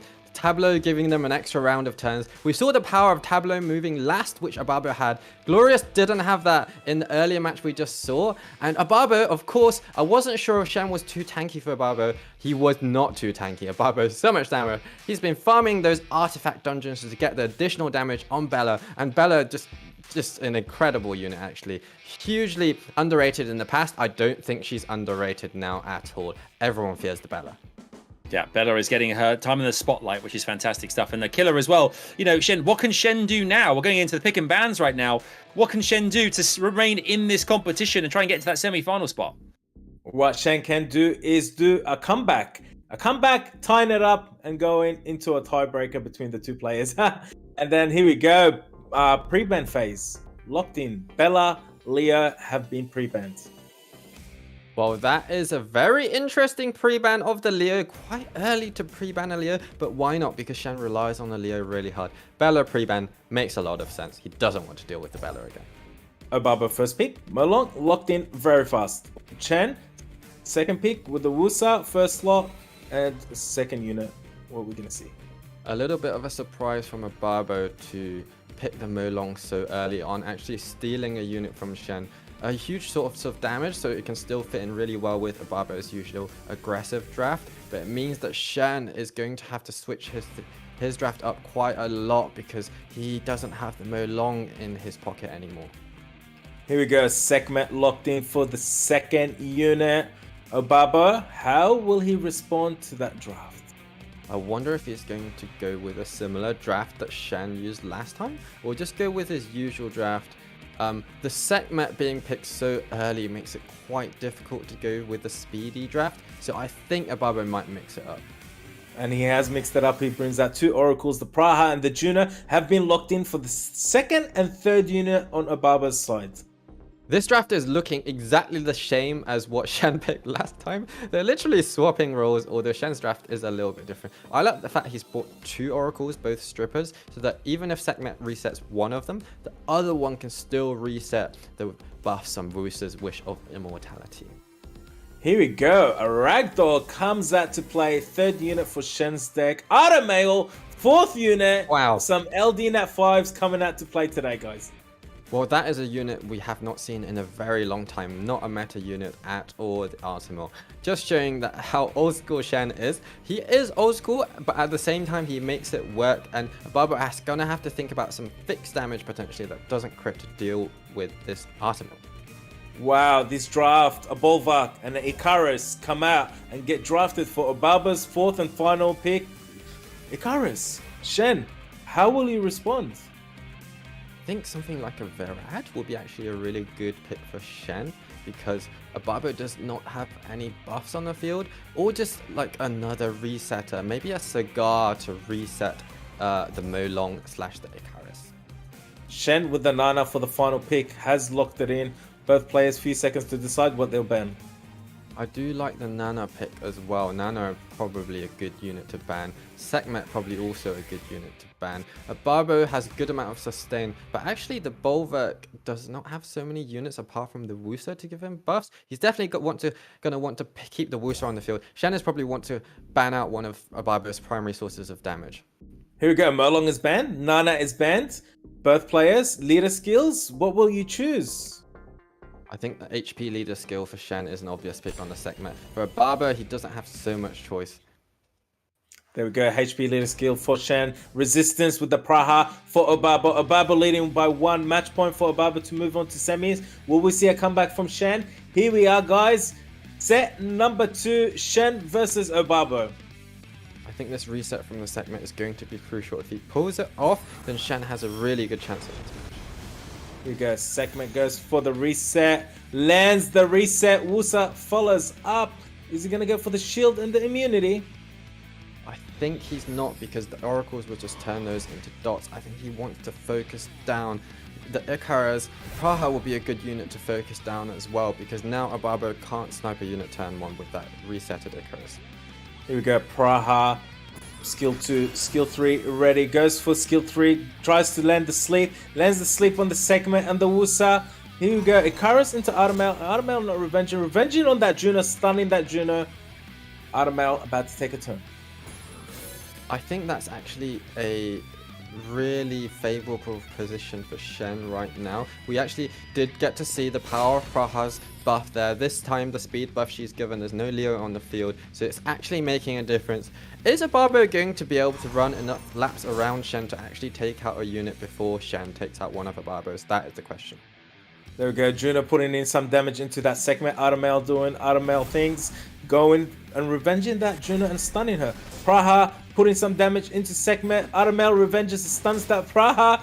Automail again into Icarus, not stunning at this time. Automail taking another turn. let's not forget that Artimo also stripped on his turn 1, so he's actually successfully stripped some of those speed buffs from Obabo's team. The stun on Juno is actually not so good because it gives a little bit of a heal for the team. But once Sekhmet lands this defense break, as we see, the Ragdoll may well take out the Icarus. He'll want to do that before Icarus gets her skills back up. There we go, Juno dealing some damage into Sekhmet. Ragdoll, additional turn, taking out that Icarus. Icarus out of this match.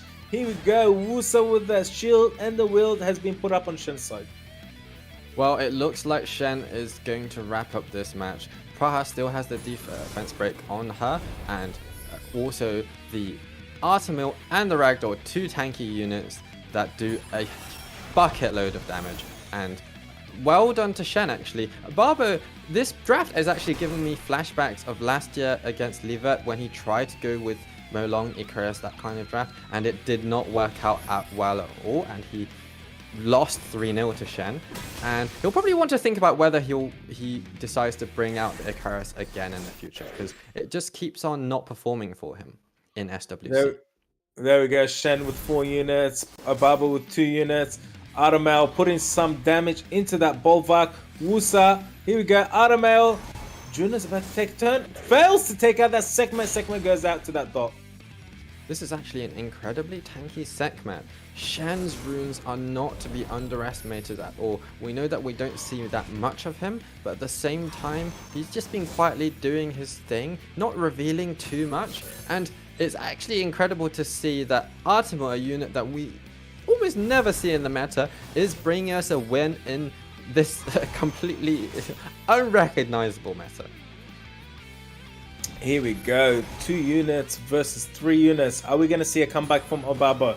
Ragdoll goes for the... Oh, Juno counters, getting some attack bar. Doesn't matter. Artemil taking out that Bolvark. Juno versus the world. Juno gives up. Shen comes back. 1-all. Anyone's game to move on into the semi-finals.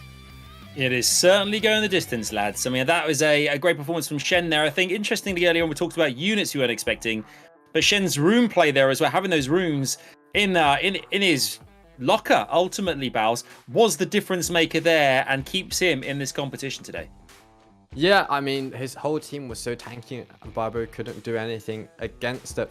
The fact that OBABO brought the Bolvark and Icarus in order to counter Shen's team was... I could see it working if there wasn't a Sekhmet on the field, but the Sekhmet was able to reset the Icarus, and then OBABO just did not have much damage left, and he... While on the other hand, Shen is so tanky with the Ragdoll and Artemil that just keep on pummeling, and his units were deleted one by one. That's right. I mean, Killer, this is the last game of the quarterfinals. We move into semi-finals after this. What's going to happen in this next matchup between these two? Obviously, both taking 1 game each now. How do you see this playing out personally? Who do you think's got what it takes to go through the semi-finals today? I'm actually very curious to see if these players will change up their draft because they are even at 1-all. Maybe the fan favorite OBABO. He's pretty. I would like to see him advance. No, but here we go. The pre-ban phase is in. Let's go. Indeed, this time around, Shen is not going to be able to pre-ban the Bella. And also, OBABO has the advantage that he can pre-ban the Ragdoll. I think this game is going to be incredibly different from the previous one. And OBABO will have a big advantage and be able to use his usual draft. There we go. Ragdoll gets the ban. Changpeng gets the ban. Both players, what will they draft up? I thought Shen might have thought about pre-banning the Tableau this time around because that gave so many extra turns for OBABO, but Changpeng is a solid ban as well. We've seen some momentum here, both players picking units very fast. Shen goes with the Molong first pick, OBABO responds with the Wusa and the Bella for first and second pick. Shen goes with the double Oracle, Praha and Juno for second and third unit, OBABO with the Han and the Nana for third and fourth unit. Wow! Well, look at this unit on the field now. Wedgeat, the Light Horus. That is a unit we do not see very often.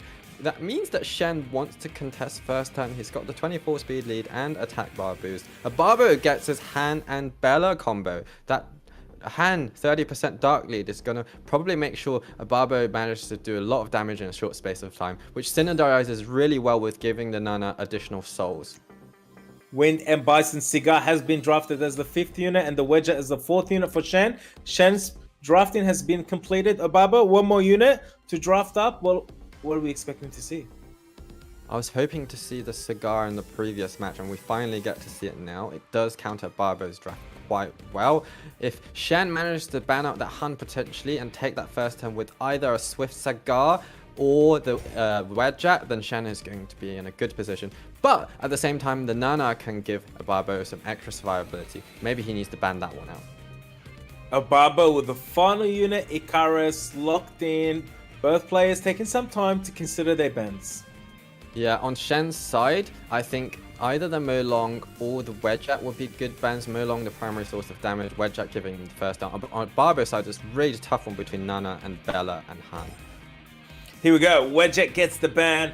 Bella gets the ban. OBABO's Bella's not playing this game. Shen's Wedjack's not playing this game. HP lead and speed lead with the Han for OBABO. Here we go, guys. Match point winner moves on to semifinals. OBABO versus Shen. 2 SWC veterans. Who will take this match? Who will take the first turn? Icarus, here we go. Really interesting that the Icarus moves before the Han, and those off-roll units are just going to get deleted. Very interesting. Taking that Praha with the blink of an eye. Han going, putting some damage onto Molong, reducing that HP. Juno, what are you going to do? Big stun on the Han. I think those extra 2 souls that Nana already has, because Shen did not have Will Runes on both Juno and Praha, is gonna make a big difference. I was expecting the Juno not to have Will Runes. She is potentially usually built off Will on Revenge, so I was expecting the Juno to be gone in the first turn. But the Praha was off Will Runes as well, so because the Praha has a slightly more interesting skills, OBABO decided to go for that, and I can't really see how Shen can come back from this current position. I did not see that coming, and you know, they played out really well for OBABO. Here we go. Nana with 2 Soul Harvests already stacked up. Molong gets an additional turn. Reckless Salt is available, but his HP is very low. What will this Molong do? The Icarus also did so much damage. I wonder if Icarus is on like a plus water or something like that. That is why OBABO decided to go on the Praha first, and because the Icarus' skill 3 took out 70-80% of the Praha. So very good tech from OBABO there to know that what he had to deal with on Shen's side. This Han taking out units left, right, and center. Nana is fully stacked. This match looks pretty well decided or in favor for OBABO. Here we go. Nana, skill 1 into Molong. Some additional damage. There we go. Dragon's Dance from Molong, stunning 2 out of the 4 units. Wow, Molong acting like he never got enough, but it doesn't matter. OBABO is going to wrap this match up, and I think he just won the match in the draft pretty much, because he had those 3 units, Bella, Icarus, and Han. If they were going to take the first turn with Nana on the field as well, they were going to take out some units. And unfortunately, as soon as one of Shen's units was taken out, he could not make a comeback from that position. You know, this Juno is trying and trying and trying, and she's not giving up. But she is doing a good job on trying. Okay, but Nana still stacked, takes out that Icarus. Nana loses 1 stack. Han takes out the Juno. OBABO moves to semifinals. Shen moves to losers bracket for next weekend. Yes, he does. Shen we'll see next week in the losers bracket, as Killer mentioned there. However, OBABO progresses through to semi-finals this afternoon, where he'll be playing up against Glorious a bit later on. Great match. I think you guys hit the nail on the head there. Exactly. This, you know, the game, the competition as well. So much rests on the pick and ban phase. It's so important there. As you can see on the screen though as well, guys, obviously as part of the Summoners War Championships SWC 2022, we love giving you free stuff. You love to get free stuff here on the broadcast, and right now on screen right below you can see there is a code on the screen. Use that code. It expires on the date you can see below, but use it to get some free things in the game. You can find out how to do that in the chat as well. You can click the link, it'll take you through, but that code is for you because we love you. Right, that was massive. I mean, that's the great thing about this competition, is you know, not only the rewards, but for us as well on the desk here, and for you guys watching, there is so much to celebrate and so many great plays happening left, right, and center there. Baus, you know, I think OBABO there really showed us that he deserves to be in semi-finals. You can see the bracket on the screen here, up against Glorious later on. But, I mean, two great matchups. We've got two best of fives that are really, really exciting. The first one being PINKROID and ISMOO. Exactly. PINKROID and ISMOO is going to be really exciting. I didn't get the chance to talk too much about that match that was just gone. I thought that CHENE probably should have picked up a Sekhmet a bit earlier on rather than the Praha or the Juno, because those two units were off will. Knowing that he had to deal with the Han meant that if there was an off-will unit and he was going to ban the Bella, then if he had a full set of units on will runes, he would have done a lot better. Also, having the Sekhmet would have allowed him to reset. Unfortunately, there were 3 units that OBABO had were able to use. You can ban any of them, but they're still going to delete you. So well done to OBABO for doing that. But yeah, this next match, a replay of the EU final that we saw the previous year with both players with new units that they've recently summoned. It's going to be incredible. It really is. I mean, Killer, I can see you're there absolutely buzzing as well for what's going to be a great afternoon of semi-final action. Well, the reason I'm buzzing is because of the players that we just saw play and win, get to move on, and now they're going to get play against the other player that won. So it's going to be really exciting to see great action coming your way, guys. Okay, so stay tuned. Yeah, stay tuned indeed. As we always say here on the show, do make sure to get as involved in the show as you can on the chat here. All the details you can find on the screen here. But after we come back, after a break, we are going to have ourselves those semi-finals, 2 best of 5s of which each of those matches, the winner will progress through to the Europe Cup. There are only 8 places available. Who will take them? We'll have to find very, very soon after the break.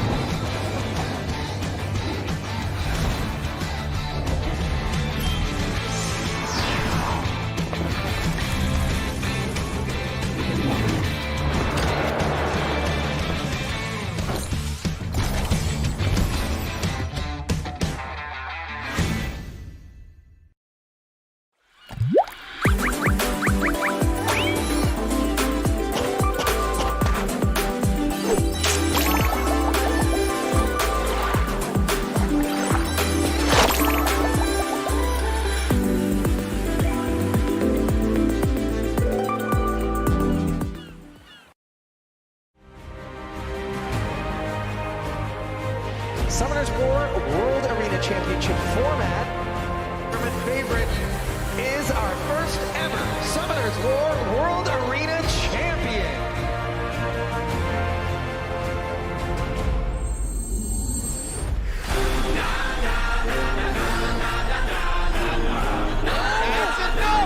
He takes it!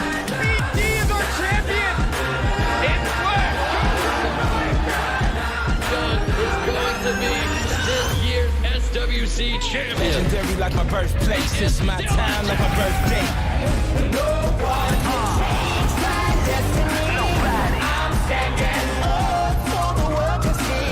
And I came to leave a legacy.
but it's done. Karma needs to get it here on the skill one. Gets on the last hit. Double glance.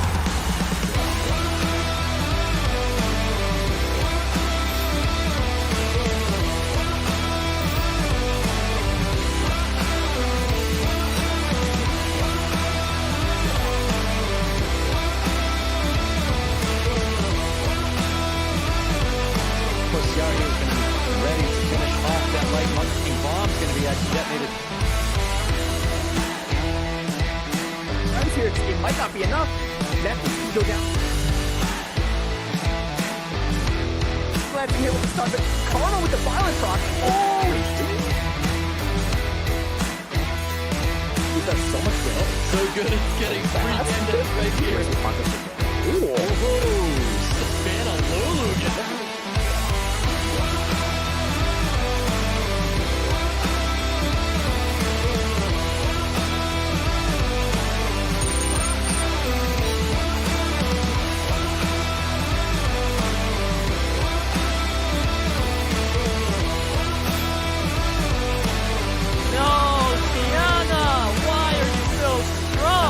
Of course, all buttons taken down those in round 4.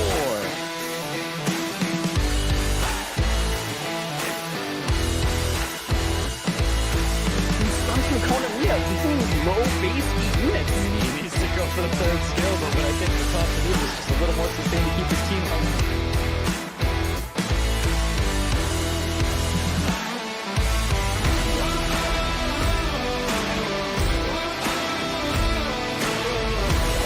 With destiny could not be denied. He is yours, Summer's War.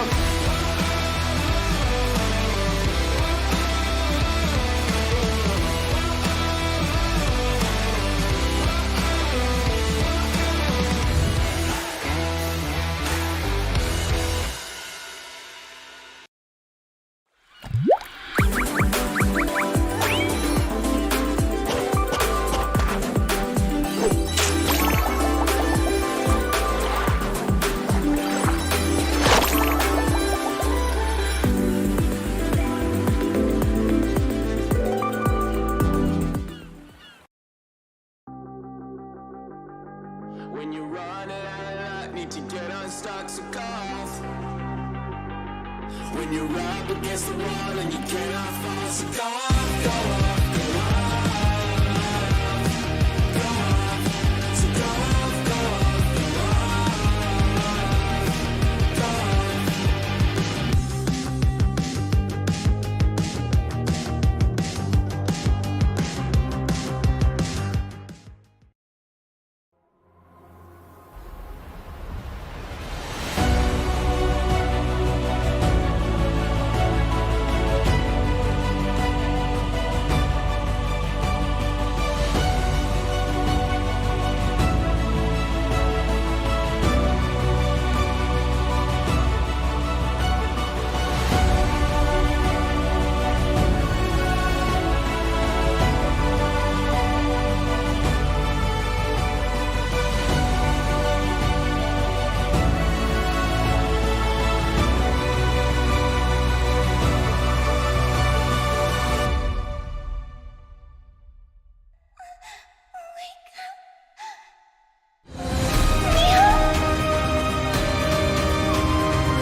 Yes, please.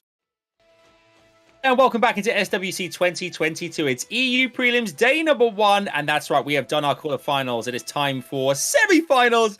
My name is Adam Savage. Welcome back in. We've also got Baus and Killer here. What's up, guys? And a coupon code has popped up on screen for you to utilize as well. You can find out how to redeem it in the chat.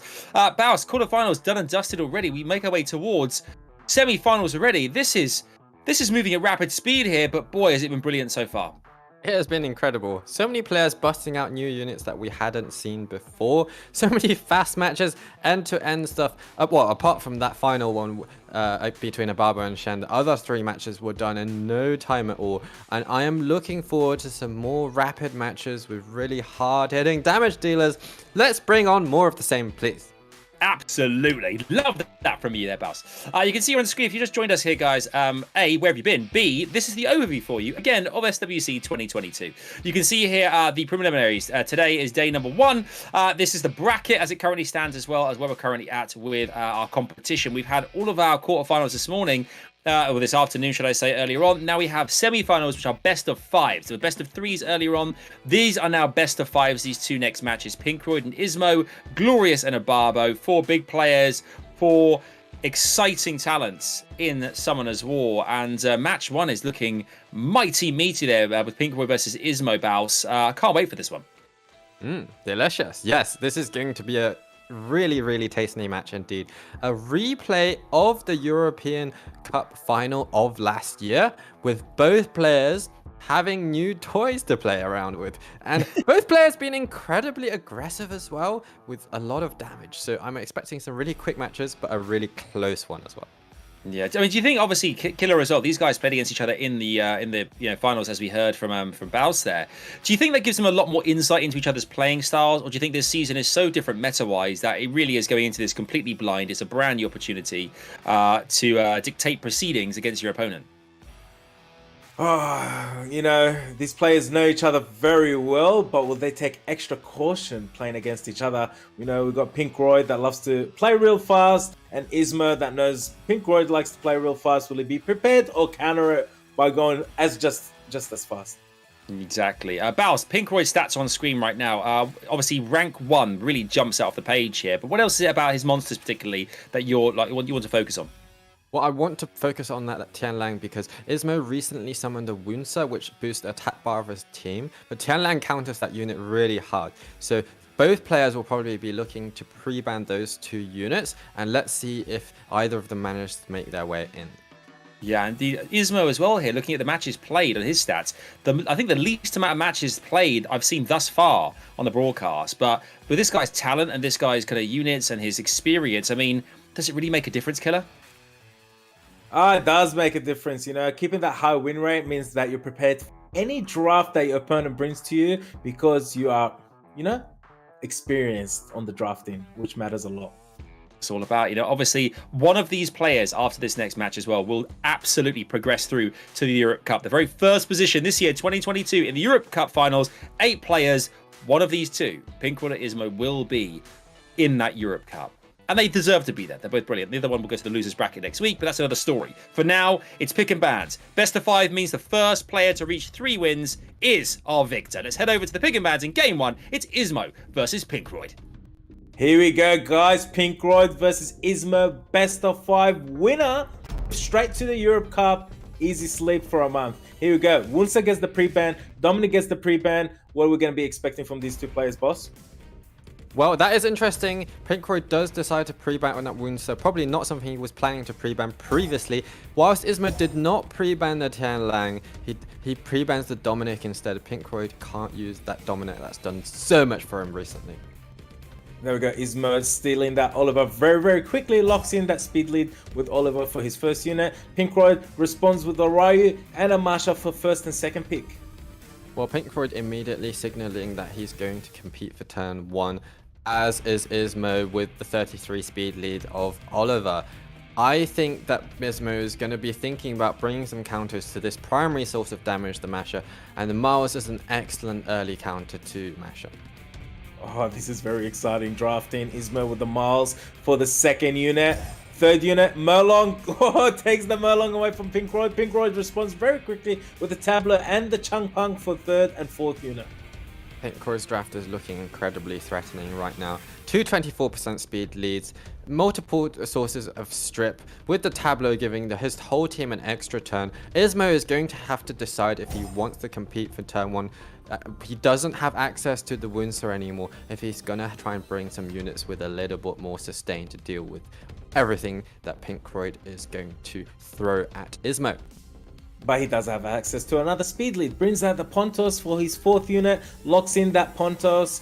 One more unit. How will ISMOO draft his final unit?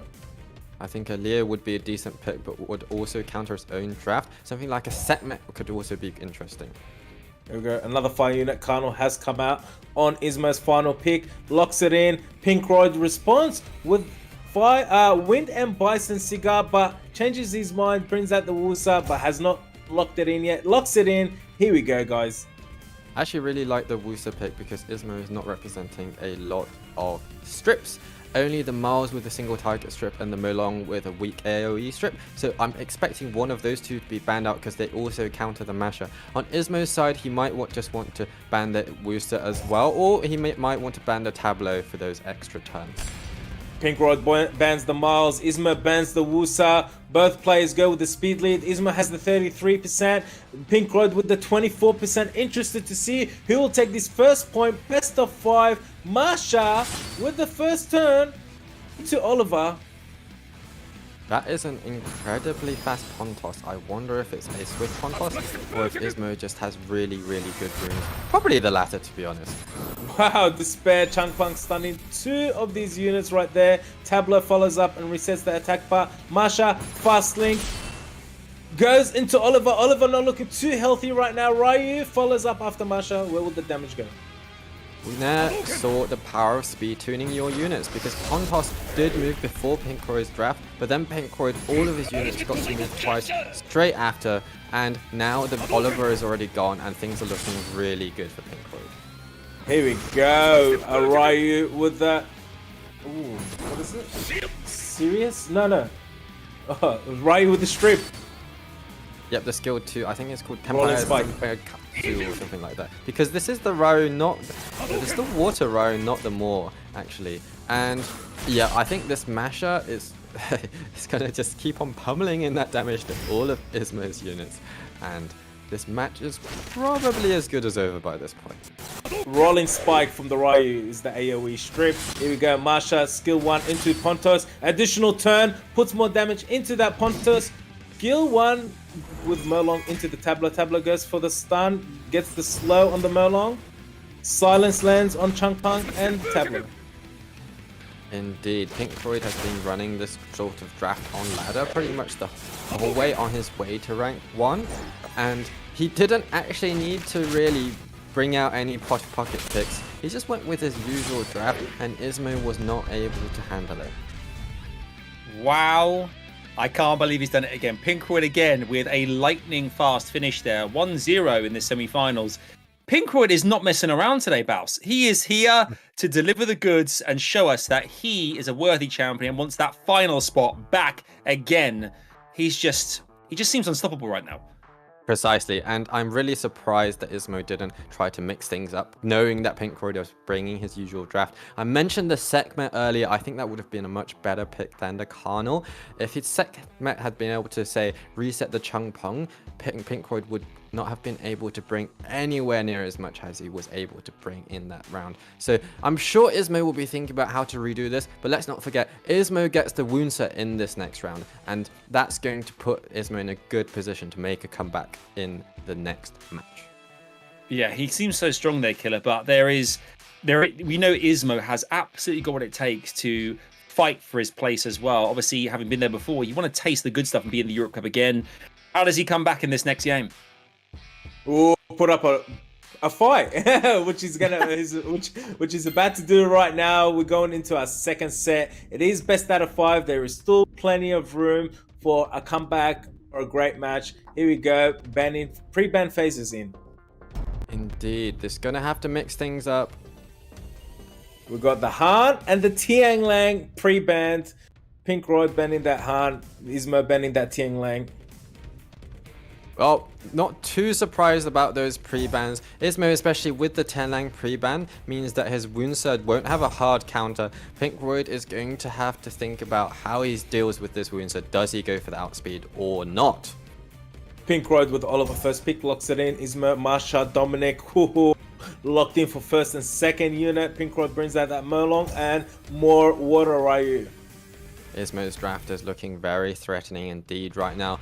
But at the same time, he's not brought out any speed leads. PINKROID has stolen the 2 speed leads that are probably most impactful in the game. So ISMOO is going to have to pray that PINKROID, if he does manage to take this first turn, doesn't destroy all of ISMOO's units. Double Art Master has been drafted by ISMOO, Heigang and Changpeng locked in for 3rd and 4th unit. PINKROID with a Barbara for his 4th unit. And what will his final unit be? I'm actually quite surprised about the Barbara pick. I would have preferred like a Sekhmet or a Juno or something, because ISMOO has 2 really strong winged units on the field, and I think PINKROID is going a little bit too heavy water. Here we go, PINKROID drafts up that tableau for his final pick. ISMOO, Wunsa, final pick. Both players will put in a ban any moment now. Barbara has been banned. Wunsa has been banned. Speed lead for PINKROID, HP lead for ISMOO. Here we go, guys. 1-0. PINKROID's lead, best out of 5. First turn goes for more. Rolling spike. No, skill 1 into Dominic. Yeah, very clever from PINKROID not to use the rolling spike, because that means that Heigang's passive doesn't cut in and ISMOO's units don't move after. And he can just take out the Dominic. There we go, Dragon's Dance taking out that Dominic. Mega Impulse Gun from Oliver into that Changpeng. Here we go. We've got Impulse Gun again. Goes into the Marsha. Additional turn. Mega Impulse Gun. Onto the Heigang. Puts his attack power on 0. Oliver another turn into Marsha. Tabla procs out. Goes for the stun lens. The slows. Oh, this is a fast match. Yeah, exactly. Total domination from PINKROID once again. Incredible effort. I thought the Heigang was an interesting pick. It's not something you see too often, and it really didn't do very much because PINKROID held back the strip so that Heigang's passive didn't kick in. The Barbara was actually a decent pick as a sort of pseudo counter to the Heigang and the Masher, and it meant that it was baited out so that ISMOO banned out the Barbara instead of one of the big sources of damage like the Molong. Here we go, Impulse Gun into the Heigang, Tableau into the Heigang. Oh my god, being ranked number 1 means something, and we just saw it right there. PINKROID 2-0 with the advantage, best out of 5, PINKROID taking that second set. Absolutely stunning. I mean, that is just... That's been the day for PINKROID in general. It's just been class from start to finish there. We saw Oliver there using the Impulse Gun, delivering a lot of damage, but taking out the Dominic so early on as well, Bowers. That was a major factor as well. Exactly. The Dominic was probably ISMOO's primary threat of damage, and he had the Molong Reckless Assault plus the other turns holding back that strip, and it was just incredible. PINKROID, you know what? If you let him take that first turn, he is going to punish you. ISMOO needs to try harder to compete for first turn. He does have the Wunsa, but the rest of his draft, he should have brought an additional unit to compete for first turn. I think instead of the Heigang, another unit that allows him like an attack buff boost, like a Sekhmet or another speed lead, would have been a better pick. Or maybe even the Nana for a little bit extra sustain. I think picking the Heigang was a big mistake there, actually. Yeah, I mean, with Baus, I mean, bring all this, all the knowledge there. I mean, there's many different ways you could maybe change things up, but there's that factor as well that PINKROID is just a bit of a goat to a degree as well. He's just seems unstoppable, but hey, ISMOO could still do it. He needs to win the next 3 on the bounce to take this one all the way and win here. We got pick and bans coming your way. Semi-final, it's set number 3. Can PINKROID cakewalk it into the Europe Cup? Over to you, boys. Here we go, guys. Best out of 5 match point for PINKROID. Wunsa gets the ban. Dominic gets the pre-ban. Here we go, guys. Both players getting ready to draft up. Unfortunately for ISMOO, he's lost one of his primary tools to compete with speed, and now he has to decide if he still wants to compete. Looks like he does, because he's bringing out the Oliver with the speed lead, taking it away from PINKROID. Exactly, ISMOO locks in Oliver for first unit on his side. PINKROID responds with Mo, aka Water Ryu, and Changpang for the second unit. ISMOO bringing out a Miles for his second unit, and third unit yet to decide. Slightly different draft from what we saw before. PINKROID not picking up the Masher too early, whilst ISMOO brings the Miles anyway, even though PINKROID has not picked up the Masher yet. There we go. ISMOO goes for a second speed lead, locks in that Pontos for the third unit. PINKROID responds with the Merlong and a Tableau, which also has the Arena speed lead. PINKROID 2 speed leads, ISMOO 2 speed leads for Arena. Looks like a speedy match is coming our way. I honestly think that the Miles was a little bit early because he's brought the Miles, he can't bring a Leo anymore, and he's almost forced to compete for turn 1 against PINKROID. But PINKROID doesn't have so many units that boost his team at the moment. Here we go, ISMOO with the Ethna and the Trident. He is competing for that turn 1. PINKROID brings out that Juno for his final pick. Is he going to lock it in? I feel like Juno might be a must ban here. And just like you predicted, Juno was a must ban. Speed lead with for PINKROID. Speed lead for ISMOO. Birth 24 speed lead. Who will take that first turn? Will it be the Trident or will it be something else? Trident goes for first turn. ISMOO competes for speed and takes the first turn. To be honest, I don't like this Triton pick at all because it lets the Water Ryu the more cut, and at the same time there's not really a unit to follow up on the Triton too much. Oh, Ethna does have a chance to follow up, goes for the follow up with Ethna, puts the AoE defense break, lands it on 3 out of the 4 units. Pontos, skill 3 or skill 2, what will you choose to do? Goes for the silence, land the silence on the the Merlong and the Tableau. I actually didn't realize that the Pontos also has the same skill 2 as the Triton, so actually that is a nice follow-up, so that PINKROID can't use his skills for a while. And actually ISMOO is looking quite good value at the moment. Let's see if PINKROID manages to get some procs. There we go, Tableau dealing some damage into that Ethna. Ethna skill 2 available. Will he go for that AoE or will he go for skill 1? Takes out that Changpang. Changpang out of this match. ISMOO looking very healthy. Ooh, puts the invincibility immunity up. Miles. Actually, this has been a really well played match from ISMOO. I absolutely take back what I said about the Triton pick. The Triton pick has been an MVP. It's allowed ISMOO to take that first turn. The Water Ryu did cut in but didn't really do anything, and then ISMOO brought huge damage to the table and manages to take out PINKROID's Changpang before he did any skills. And of course, the Pontos protecting his team so that he can just wrap up the win. I am loving this match. ISMOO showing us why he is one of the best contenders out there for EU prelims. Here we go. Oh, deleted. 4 units still alive. ISMOO taking that comeback. 2-1 PINKROID's way. Best out of 5 still anyone's game. Adam muted. Madam, you're muted. Oh, yes.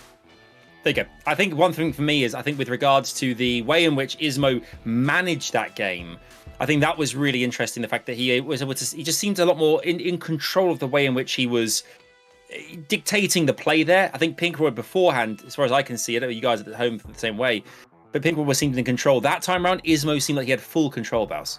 Pretty much. I was mentioning earlier that ISMOO had to decide if he wanted to commit a little bit harder to countering PINKROID's turn 1 draft, or if he wanted to compete for turn 1. He decided to compete for turn 1, and he actually did that incredibly well. The Triton comboing with the Pontos, those double C Emperors, meant that PINKROID couldn't use any of his skills, and that was really crucial for ISMOO to wrap up that win. Great job from ISMOO. Great job, yeah, killer. I think it was exciting as well, the fact that we've got ourselves a bit of a match in our hands now, because one more win here from ISMOO, and we have got ourselves a tiebreaker to dictate who goes into finals, which is amazing. But before that, we've obviously got to see ISMOO deliver the goods. It's 2-1, pick and bans. Over to you, boys. Let's see what happens next. Ladies and gentlemen, pre-bans are in. Han, pre-ban. Oliver, pre-ban. This is a very interesting match about to come our way. Here we go. PINKROID with the Dominic first pick, very fast. Ooh. I wonder if ISMOO might want to steal some of other PINKROID's units, something like the Maw, in that PINKROID values so hard. ISMOO does manage to steal one of PINKROID's unit, locks in that Merlong as the second unit, but Marshall with the first pick, and PINKROID responds with the Tableau and the Barbara as his third unit. This will be a good time to consider them all if he wants to, or he could pivot like we're seeing right now. In fact, this Leo pick is really fantastic, counters the Tableau super hard, and there's a decent counter to the Barbara as well. Dominic, though, is still very threatening. What's he going to do about this Dominic? We're about to see, here we go, ISMOO with the Leo and the Shizuka for 3rd and 4th unit. PINKROID goes with the Diana. And the final and 5th pick, what will it be? Shizuka is a fantastic choice and not one we've seen in quite a while, actually. I'm looking forward to seeing this Shizuka doing some work for ISMOO. PINKROID thinking about how to deal with this. He's probably going to go with some water units, or not me, just why not just go with your usual draft? PINKROID changing his mind last second, drafting the Water Ryu, aka Mo, for his 4th unit and the Changpang for his 5th unit. ISMOO taking some time to consider how he would respond. I think Diana would be a very solid pick into PINKROID's draft. PINKROID was almost certainly going to ban the Leo, so ISMOO is going to have to think about what's the primary source of damage that he needs to manage. Probably the Dominic, but also the Changpang and Tableau are decent spans as well. ISMOO did draft up that Diana, just like you said, boss. The bans are about to come in any moment now. Both players taking the time. Here we go. ISMOO bans that speed lead. PINKROID bans that Leo. Here you go, speed lead for PINKROID, HP lead for ISMOO. Ooh. Match point for PINKROID. Here you go, Barbara taking that first turn, failing to strip. More follows up, goes for the strip on the Diana. Changpang, serious matter, pushing back that attack bar and the reset. Dominic, oh, speed tuning, yeah. Dominic going and dealing some damage into the Diana. Masha fast link to Dominic. Wow. Incredible killer. This is so back and forth. But we saw once again the power of PINKROID, how much damage he did on the turn 1. Unfortunately for him, he's not actually taken out a unit so far. The Masher is there, did so much damage onto the Dominic, but there's still 2 water units to deal with that Masher. Yeah, that Masha taking out that Dominic very quickly. Ryu, skill 1 into Diana. Diana not looking too healthy right now. Barbara going into Shizuka. Masha, fast link available again. Goes into Changpang, misses the defense break. Changpang taking out that Diana. Shizuka, skill 1 only available right now. This would be a good time to potentially dismount the Barbara if he wants to. I don't know if it was worth leeching the health. Shizuka has her skill 3 up next, and that's going to be huge if she manages to pull it off. Just like you said, he dismounts that Barbara. Ryu, that damage, taking out that Shizuka. Masha, where are you going to put that damage? Goes into Changpang. Changpang, skill 1 into Melon. Oh, beautiful stun, that despair Changpang. Barbara, where will you put that damage? That was a crucial stun from PINKROID. I think the Molong is gone anyway, and PINKROID is going to take this match 3-1. Great job from PINKROID. Just stick with what you know, and it works. ISMOO did put up a great fight. Here we go. PINKROID straight to the Europe Cup. ISMOO going to the losers bracket next week. There we have it, boys. Our very first confirmed player in the Europe Cup this year, the one and only PINKROID. He was there last year, went to Worlds. We knew he was going to get there or thereabouts, and he's done it. A 3-1 victory over ISMOO. I mean, it just felt like the last game there, Bass. He was like, all right, ISMOO, I've given you a little chance to shine. Now we finish the job. We get it done. And that's exactly what he did. Get it done, he did. I'm so proud of PINKROID, my first guildmate and the first player into the Europe Cup in September in Berlin. And it was just incredible because ISMOO is no easy player to deal with. He's one of the trickiest challengers and one of the strongest players in the whole of the Europe Cup as well. With all of those light dart units he has at his disposal, it didn't matter. PINKROID, he knows what he's doing. He's so experienced. He just went in with his usual draft over and over again. The one time when he got outspared, it was tricky for him.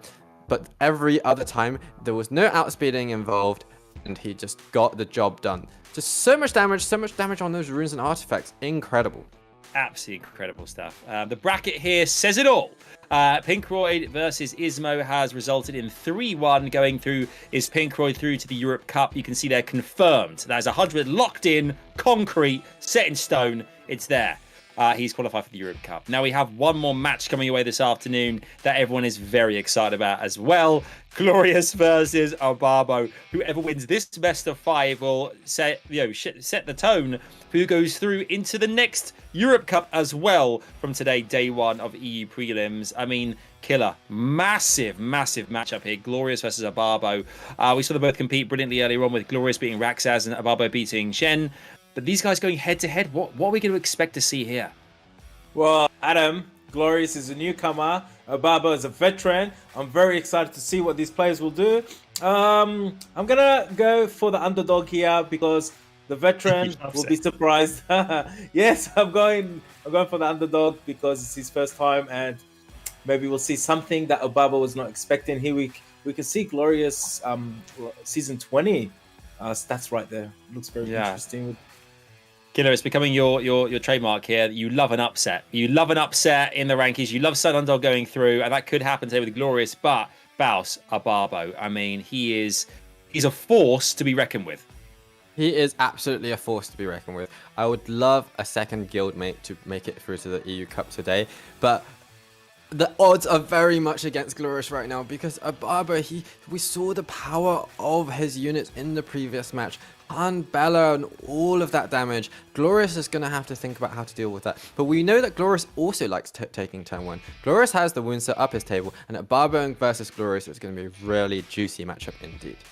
Yeah, it really will. Let us know in the chat, guys, who you think is going to go and join PINKROID in the Europe Cup next time, well, in Berlin in September. After this matchup, is it going to be OBABO or Glorious? Let us know right now. It's time for game 1 of this best of 5. Remember, it's the first of 3 here in the best of 5, and it's all about to kick off with the first pick and ban. It's over to Baus and Killer to bring us all the action.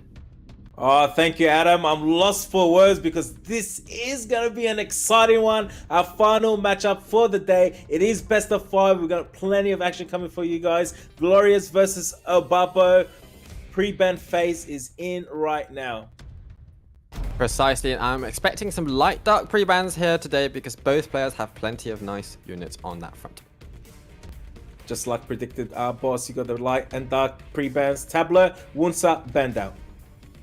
Surprised that he went for the Tableau instead of the Bella or the Han, but at the same time we know that Tableau is one of OBABO's favorite picks, and Glorious, maybe he's fixed the speed tuning on his Tableau actually. Let's hope so. Here we go, Glorious with the Chung Pung first pick. OBABO, well, how will you respond? That is actually a really surprising first pick. A Chung Pung first pick is not something we see very often at all. I would have expected a mashup potentially because I don't think Glorious has the Dominic. OBABO going with that Trinity? No. Oh, what a shame. He's just trolling with the Trinity. Trinity goes out. Merlong locked in first pick, second pick for OBABO's team. Glorious, how will you respond to that draft? Well, I'm fully expecting Glorious to go with his trademark Shan if he decides he wants to compete for first turn. It's actually quite interesting that both players don't seem to be going that hard for the first turn. They're just taking that time to appreciate the moment they're in. We've got Shizuka and the Shan picked on Glorious side, second and third unit. OBABO with the Wusa and the Bella. We've seen this combo before. Locked in on OBABO's side. Glorious going with the Same for his fourth unit. Fantastic, more Same action, we love to see it. I think Glorious has held off on that Oliver for some reason. I don't think OBABO has the Oliver, so that's probably why Glorious didn't pick him that early. But Glorious is really mixing up with this draft. Very, very interesting indeed. Yes, we got the Seme and the Nana locked in for Glorious side. Han comes out to play on OBABO's final pick. Locked in. Here we go. What kind of bans we going to see, boss? I'm probably going to see the Nana ban because OBABO has a lot of damage on his side. Glorious is going to have to think of a way to stop that. I don't know which one of OBABO's units Glorious should ban. Maybe the Han, maybe the Bella. He bans that Shan, bans that Han. Glorious bans that Han. All right, leader skills are about to come in. It looks like HP leader skill for OBABO and another HP leader skill for Glorious. I think that Shan ban is really good as well because then Glorious really lacks damage. Chung Pung being his main source, but then Sekhmet can reset the Chung Pung. I'm really favoring OBABO in this matchup right now. Here we go, guys. Best of 5. First set segment. First turn, resistance from that Changpang. Changpang resists the segment. Bella follows up. Bella, where are you going to put your damage? I think he's deciding if he wants to take out the Shizuka quickly because Shizuka can make a comeback, or just take out the Nana. Takes that Nana. Bella doing some serious damage. Reckless Assault from Molong, taking that Nana's. Soul Harvest stack. Wusa goes with the immunity and the shield, but it's one turn because of that same A on the field. Oh! Violent Changpang manages to strip 3 out of 4 units. Serious Mara, will it follow up? Oh my goodness, the fact that the segment missed the reset on that Changpang is absolutely huge for Glorious. As is that proc. I think that OBABO made a big mistake in not using the Wusa skill 2 to finish off the Nana. I'm not sure why. This match is already very, very exciting. Shizuka, all things in nature. Boom! Gets those buffs. Shizuka, another turn. That's it. I think OBABO made a huge misplay in order to not finish off the Nana, and if Glorious keeps doing his thing, then Glorious is going to win this match. He needs to take out the Bella as soon as possible. The only problem is Glorious has such few low damage. All 4 of his units are kind of tanky support units. We've seen some nice damage coming from that Nana into that Bella. Was 2.7k per hit. Here we go, segment, another turn. What will he do? Skill 3 or skill 2? Land some debuffs or steal some immunity? He steals the immunity of the Nana, the Soul Harvest as well. Here we go, Shizuka puts it up. Indeed, Nana can be built on additional damage artifacts, and that's probably what Glorious is doing. So Nana can provide some decent damage, and once this Bella goes down, she is going to have another stack. And Bella goes down, Nana gets a stack. Nana lands a defense break on that Molong. Molong not looking too healthy right now. Segment will take a turn. But what will she do? She goes for the reset on the Shizuka, lands the reset on Shizuka. Same A skill 1, doing some damage into Molong. Also Shizuka doing some damage into Molong. Molong is almost out of this match. Indeed, I don't think we can quite discount OBABO yet, because the segment plus the Wusa skill 2, if he got some proc right now, could make a little bit of a comeback. No proc, but he does land the sleep on that Nana. Nana missing a turn. Same A skill 1, taking out that Molong, getting another Soul Harvest stack for Nana. Skill 1, attack break on the Changpang, doesn't matter. Incredible stuff from Glorious. I mean, the Seimei actually was a really interesting interaction, because the Seimei limited the 2-turn sleep from Wusa, so that Nana always only slept for 1 turn. Well played. Wow. I mean, Glorious coming through there, 1-0 against OBABO. Killer, the dream is coming true. It's happening. It's happening right now. Exact same thing I thought. Wow. Beating OBABO in that first set. Wow, wow, wow. OBABO's going to go back and have to rethink everything again. Maybe he's doing a PINKROID and saying, I'll lure you into a full sense of security. And then bang! I'll strike with the iron's hot. Baus, OBABO, what happened? He seemed to drop the ball on that one. Yeah, I think it was really interesting because the segment missed the reset, and then he decided to put up the immunity with the Wusa, even though it's only 1 turn of immunity and shield. Maybe he misclicked because the same counters the Wusa so hard on that skill. If he just finished off the Nana with the Wusa skill 2, Nana would not have been able to stay on the field and keep on reviving and reviving additional lives on additional life. But it was also really unlucky for OBABO that he missed the reset on Changpang with the segment. That was a crucial part of the game as well. Yeah, unlucky on that one. But will the next game, will he be as unlucky, or will the odds turn in his favour? We'll have to wait and see here. It's time for set 2 of this semi-final. Best of 5. Let's head back into the pick and ban phase and see who comes out on top. Summoners, our final match of the day is very exciting. Pre-bans are in. We got the segment and the Shan pre-banned early on. Well, OBABO really doesn't want to deal with this Shan. He banned it in the previous match. He's pre-banning it in this match. Glorious, I do like that segment pre-ban because OBABO likes the segment, and Glorious is probably going to pick up his Woundser in this match, so he doesn't want to have to compete for speed with the segment. OBABO locks in that Changpang for first pick. Glorious goes with the Masha, and Oliver for his first and second pick. That is a really early Masha. In this spot, you'd usually pick the Dominic, but we know the Glorious doesn't seem to have access to this unit. So it's all about whether OBABO wants to continue to compete for speed. Is he going to bring that Bella? Is he going to bring maybe a more? Or is he going to bring some counters to the Masha, like a Mo Long? OBABO goes with the Tableau and the Bella for the second and the third unit. Of course, flavor of the day, both players want that first turn. Bring out the Tableau, the speed lead. Glorious, really interesting here, actually bring out two 33% speed leads potentially. Glorious wants that first turn even harder than OBABO. But if he does take it, is it going to be enough? Is he actually going to be able to do the damage and do the goods? Wow, locking in that Wunsa and that Sierra with the speed lead for his fourth unit on Glorious's side. OBABO, how will you respond? I think an Ethna would be a decent pick here, or a Barbara, but no matter what, Glorious has two speed leads already on the field. He has the Wunsa. Ciara is a decent choice because she brings damage, she brings the stun, and she newly got that attack bar reduction on bombs as well. Here we go, Rika, and another speed lead, more aka Water Ray has been locked in for OBABO's final pick. Glorious with the same man in this match as his final pick. Will he lock it in? Or will he switch it out for something else? Seimei is actually a really cool choice because it does soft counter the Rika with those dots and slow only being one turn instead of three. But at the same time, I'm not sure because I think Glorious should really commit to just taking out OBABO, maybe with another stripper, because Wunsa is his only stripper on the field right now apart from the single target skill 1 of Seimei. So if Wunsa gets banned out, things might be looking tricky for Glorious. If Glorious will probably want to ban out the Moore or the Chung Pong potentially, but I'm really favoring OBABO in this draft right now. There we go, OBABO's Tableau gets banned, Seimei gets banned on Glorious side.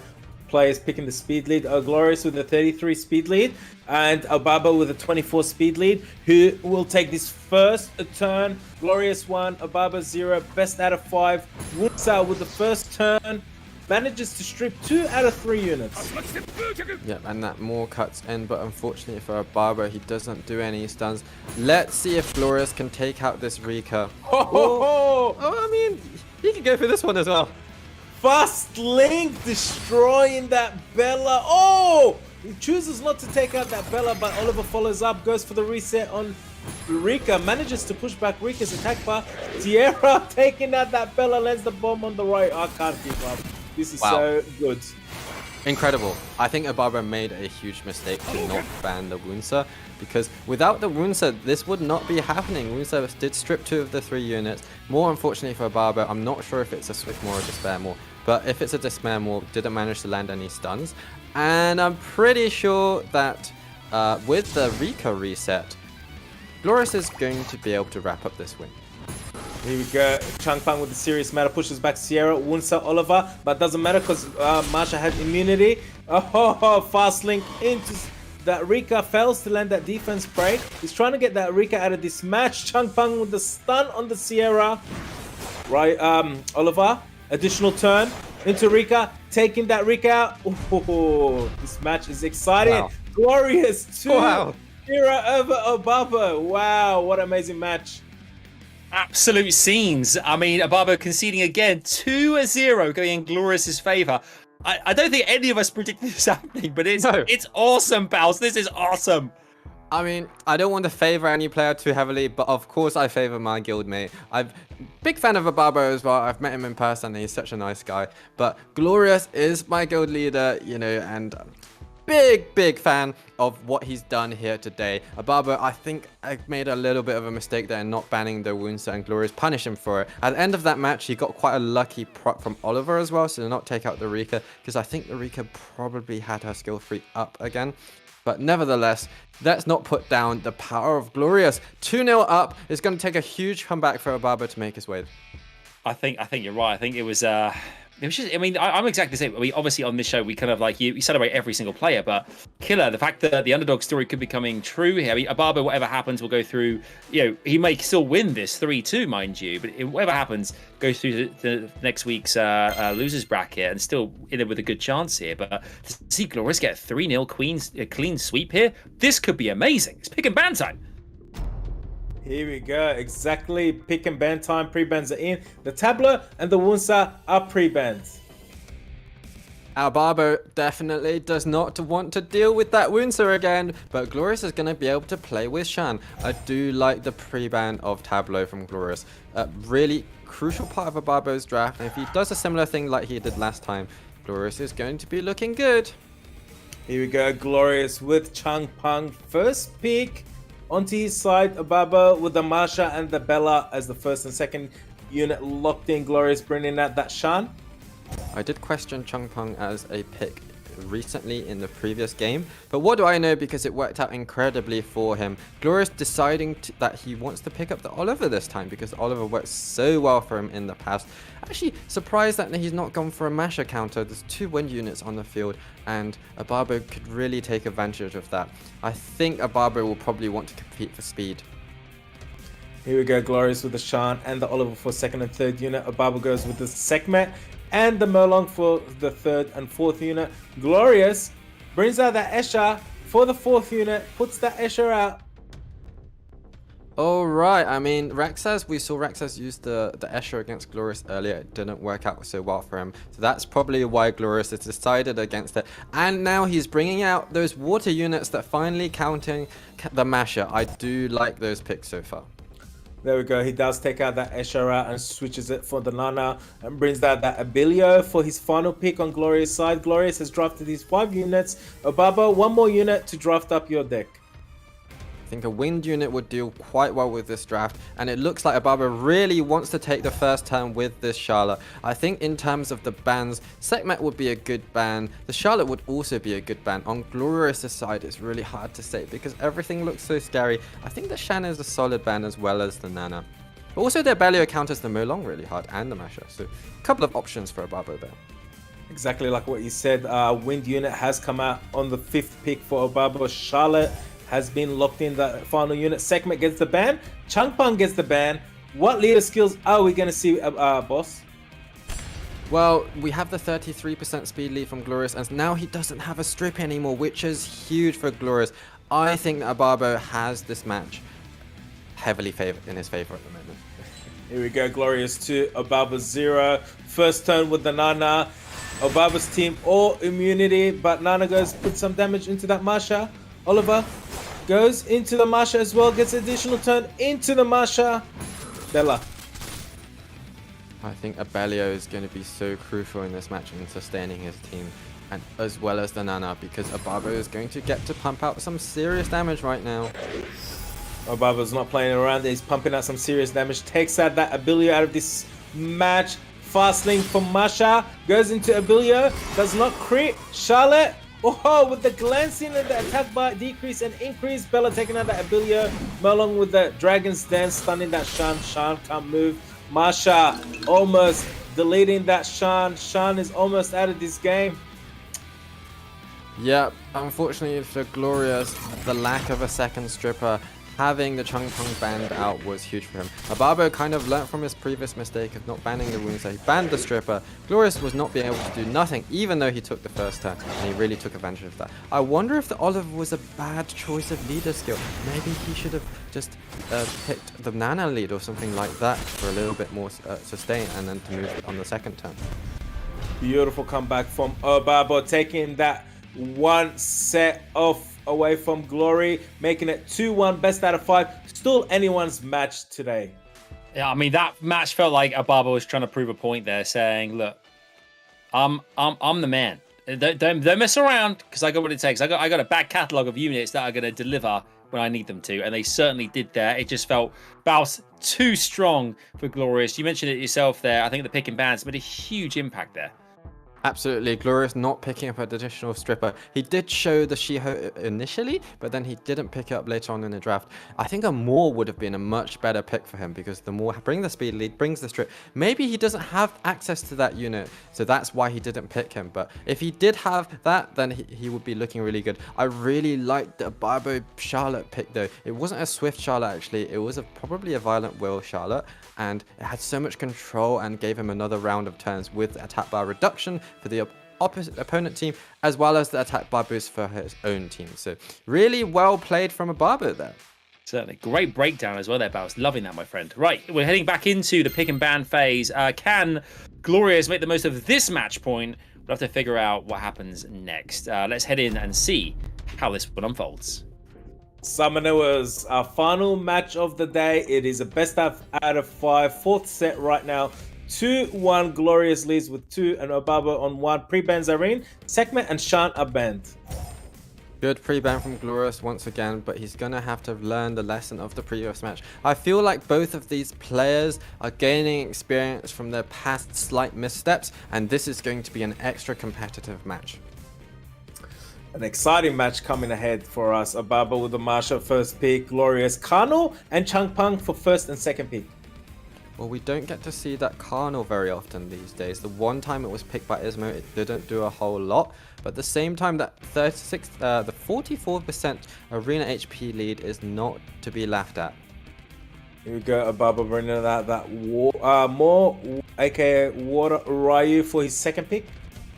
That is the unit that I wanted Glorious to pick in the previous draft, and OBABO is committing really hard to the turn 1, so I think Glorious, if he has the units for it, he's gonna need to think about a Leo potentially, because Leo will counter this draft so hard, as well as maybe a Molong or an Abelio. Here we go, OBABO bringing out that Escher for the third unit, locks that in. Glorious bringing out an Oliver for his third unit, but changing his mind, switching it for the Nana, and Glorious brings out his Tian Lang to play. Fourth unit locked in Tian Lang.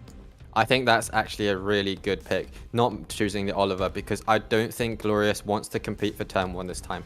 What he tried to do in the previous match, it didn't work out really well, and the Tian Lang counters the Escher and the Maul quite well, as well as the Nana bringing some nice sustain. There we go. OBABO brings out a Shizuka for his fourth unit and a Savannah for his fifth unit. Savannah coming out to play. Glorious goes with a Seimei again for his fifth unit. She's done good for him in the past. Will she do the same again today? Seimei has done well for him in the past, but I'm really not sure about Seimei in this draft. I thought the Leo was quite an obvious pick, and maybe he doesn't own a Leo. Maybe that's why, but the Leo would have been a better pick than Seimei. Doesn't matter here though. Here we go, the Benzarine, we've got the speed lead and the HP lead. Glorious with the 44% Kano HP lead. OBABO with the Ryu, more speed lead. First turn goes to that Escher. Escher, would you buff up? Oh, Escher buffs up. Tian Lang gets the passive. He's gonna cut in. What will he do? Incredible speed from OBABO on his Maul. The Tian Lang did not manage to cut after the Escher used his speed buff, but now he has managed to cut and not done a whole lot, unfortunately, for Glorious. Wow, that fast link doing some serious damage onto that Changpeng, gets an additional turn and taking that Soul Harvest stack from the Nana. We've got the Kano that's about to take a turn, but immunity is up on OBABO's side. Kano can't do his AoE. Yeah, unfortunately, it doesn't matter here. But I was going to say that Masha reduced the attack bar of Changpeng so he couldn't strip before the Kano, but it doesn't matter when you proc. Here we go. Masha, where would you put the damage? Takes that Changpeng out. Additional turn. Fast link is available. Goes into that Kano. Doing some serious damage. Kano still surviving. Nana.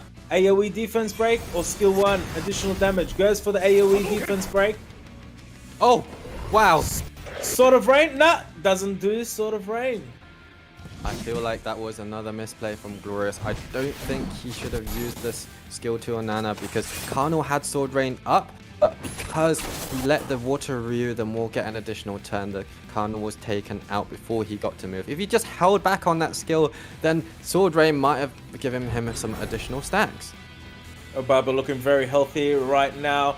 Nana, where will you put the damage? Taking out that Escher, getting an extra stack. Ryu with that attack break from Tian Lang, failing to land it. Here we go, Tian Lang, skill 1, defense break. Which unit? Goes onto the Masha, fails to land the defense break. Lands the defense break, Masha surviving just by an inch. Well, it's not quite over yet, especially because of how tanky this Tian Lang is. But I do feel like OBABO is going to bring this match back to 2 games to 2. A really exciting match this time around, actually. Yes, very exciting, very interesting, and a beautiful comeback maybe? Here we are about to see Masha taking out that Tian Lang. Nana versus the world. Nana not giving up. Nana gets the stack, killing that Masha. Shizuka, Water Ryu. Oh, stunning that Nana. Yep, I do think that Glorious was a little bit unlucky earlier in the match when Tian Lang managed to cut, but he didn't manage to strip so much. But at the same time, I really liked OBABO's draft overall. Just so much damage over and over again with the Shizuka as support. It did the goods for him. What a beautiful match for our last match for the day. OBABO almost taking the win, bringing this to a tiebreaker. Next match will be the decider. Winner moving to Europe Cup straight away. Yes, indeed. We all go down to the last game of the day. We wanted a best of 5, and we got it. OBABO comes back to make it 2-2 with 1 game left to play, and that is it. That will dictate who goes through into the Europe Cup with PINKROID straight through to Berlin. Unbelievable stuff here. I mean, OBABO there remaining steady, fast, aggressive, strong. I want to ask you guys, we've seen a lot of Ryu to use today as well, Baus. What is it about the character or about the monster that is so pivotal this year for a lot of our players? Yeah, Water Ryu, the more actually brings a lot. It brings the speed leads, brings the strip, and PINKROID and OBABO both use that unit to perfection because it can sell really well for other units like the Oliver, like the Changpeng, or anything else in your locker. And that's exactly what OBABO did. In fact, he brought a lot of damage, and it was just too much for Glorious to handle. Even with that nano sustain, even with the Carnal HP lead, it wasn't quite enough. Unfortunately for Glorious, that little bit of a potential misplay in giving the Maw the extra turn also didn't help him too much. But at the same time, I think even if he didn't, there were still 2 water units on the field, so it was really tough. And now we get to watch a decider. Yes, we do. OBABO versus Glorious. It's 2-2. The winner of this will go through to the Europe Cup. Let's find out how this one concludes. Over to Baus and Killer. Guys, what a way to finish off today's prelims. Day 1. We've got a beautiful match coming your way. We've got the pre-bans about to come in. Precisely, and I think we're going to see similar pre-bans to what we did before and in bit 2. Exact same pre-bans as predicted, boss. We got the Tableau and the Wunsa. Will the drafting be the same? Will the drafting be different? We've shown that both players are able to bring some really interesting picks. Glorious has favored the Changpeng a lot because that's one of his few strippers. I don't think he has access to them more, but the Masher will be a really contested pick as well. Masha gets flashed out but changed around for that Changpeng. OBABO takes the opportunity to steal that Masha away and the Merlong. Glorious goes with the Shan. We love to see the Shan. We've not actually been able to see the Shan very much because OBABO keeps banning it or taking him out before he gets to move. The time when Glorious did get to use this Shan against RAXXAZ was incredible. I really hope we do get to see some more Shan action, but if he does do that, he's gonna need to make sure he brings out another stripper and not make the mistake of the past. He doesn't have access to the Wunsa though, unfortunately. Here we go, Glorious with the Shizuka for the 3rd unit and the Shan for the 2nd unit. OBABO taking a few seconds to decide on his draft and response. Indeed, OBABO has access to the Sekhmet this time, which does really well with against all of these 3 units on the field, which was pre-banned in this previous match. I think he'll be thinking about that, as well as the Maw, which he can also use. Here we go, we've got the Maw, aka Water Ryu, locked in. The Savannah comes out to play once more. Glorious goes with the Oliver, and the Trident takes the Oliver out, switches it with the Escher, but I believe he's not finished locking in these units. I'm really surprised. I think he should go with the Oliver. The Oliver does so much more than the Escher. The Escher gives you first turn and speed buff, but the Shan brings the speed buff already. So I think he should continue with Oliver, especially because there's no synergy between Diana and Triton. This is a very serious match. Oh, Glorious not deciding what to do till the final second, bringing that Trident for the 4th unit, Oliver for the 5th unit. OBABO, final pick. What will your 5th unit be?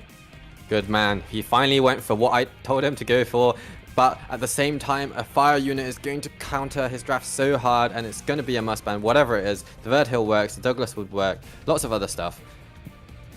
Oh, Verdhill comes out for the 5th unit on OBABO's side, locks it in. I think the Verdhill is probably a must ban for Glorious. For OBABO, he could think about banning out the Oliver so he can compete for first turn potentially and hope that the Triton misses the pushback. Here we go, the Shan gets the ban, the Maw gets the ban.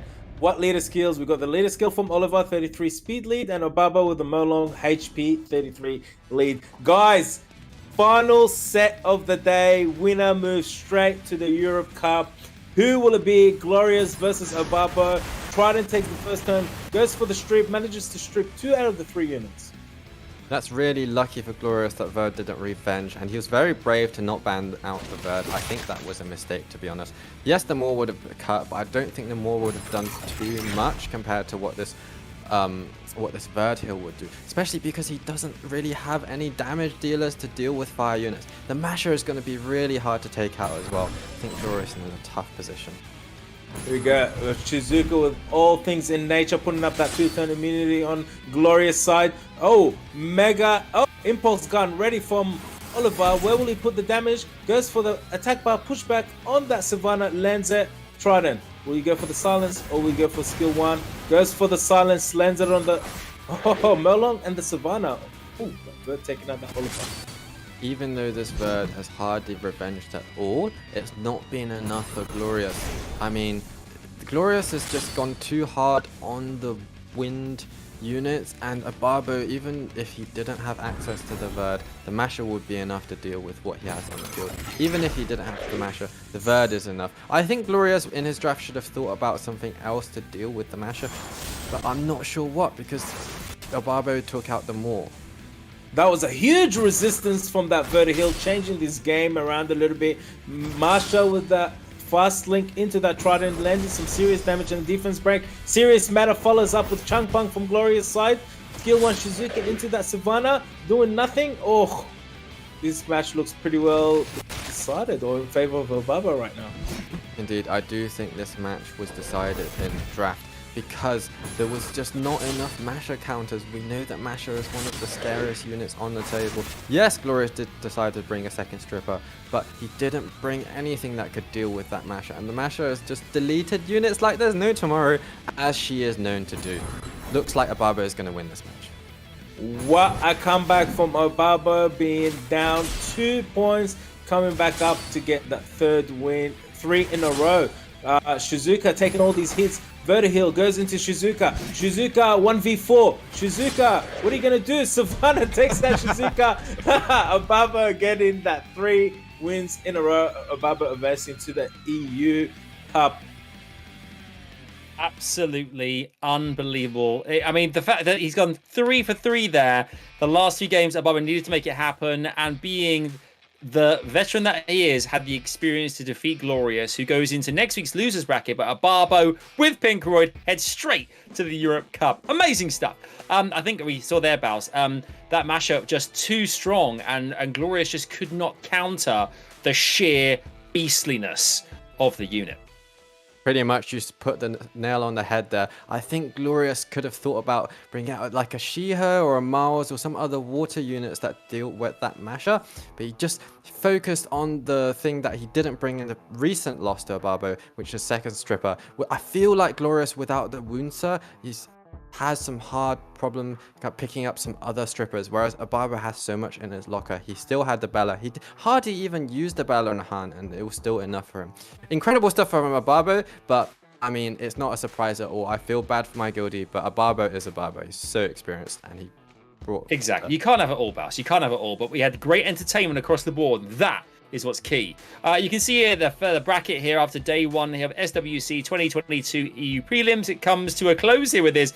We've had all of our games. Those are all the results. And you can see the semi-finals are the best of 5s. PINKROID beating ISMOO 3-1, progressing through to the Europe Cup, and Glorious losing out 3-2 to OBABO there. So tight. OBABO and PINKROID progressing, and you can see all those players that did not go through today will feature next weekend in the losers bracket. But it's been an amazing day. We've had so much to celebrate, so much great Summoners War played in front of our very eyes here, but also something in front of your very eyes right now, an event coupon. Some more rewards for being awesome and being part of this entire experience. You can see the bottom of the screen right now. So we'll do the fingers, boys. We'll do the fingers. Point down, point down, point down. There we go. There we go. There we go. Brilliant. Thank you. You can see here that on the screen there, utilize that code. You'll get yourself some goodies. You can find it in the chat there as well, how exactly you can redeem that code as well, for being part of the team, being part of the family, and just enjoying this with us as well. It's been so good here. I mean, we've seen so much today here.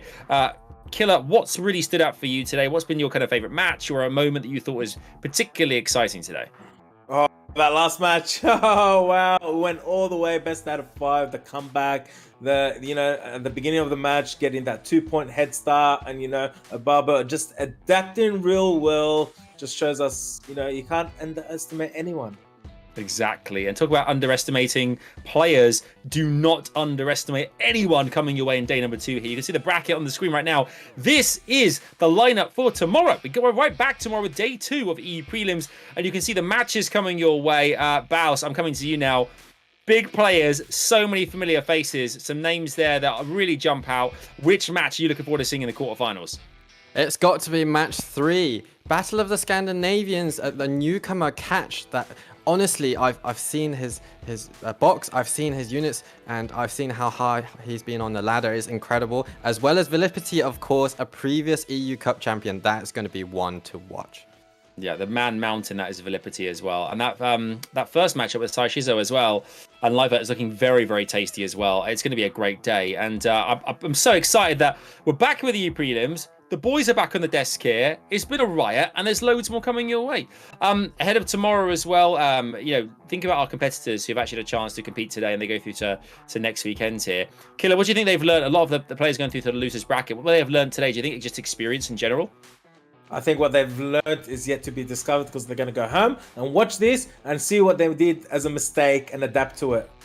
Exactly right, exactly right. Guys, thank you so much for watching. We're back tomorrow with day 2 of EU prelims at SWC 2022. It's goodbye from me, Baus and Killer. We'll see you tomorrow. It's been a pleasure. We love you. Goodbye for now. Bye, guys. See you tomorrow. That was awesome. Genuinely, I've loved it.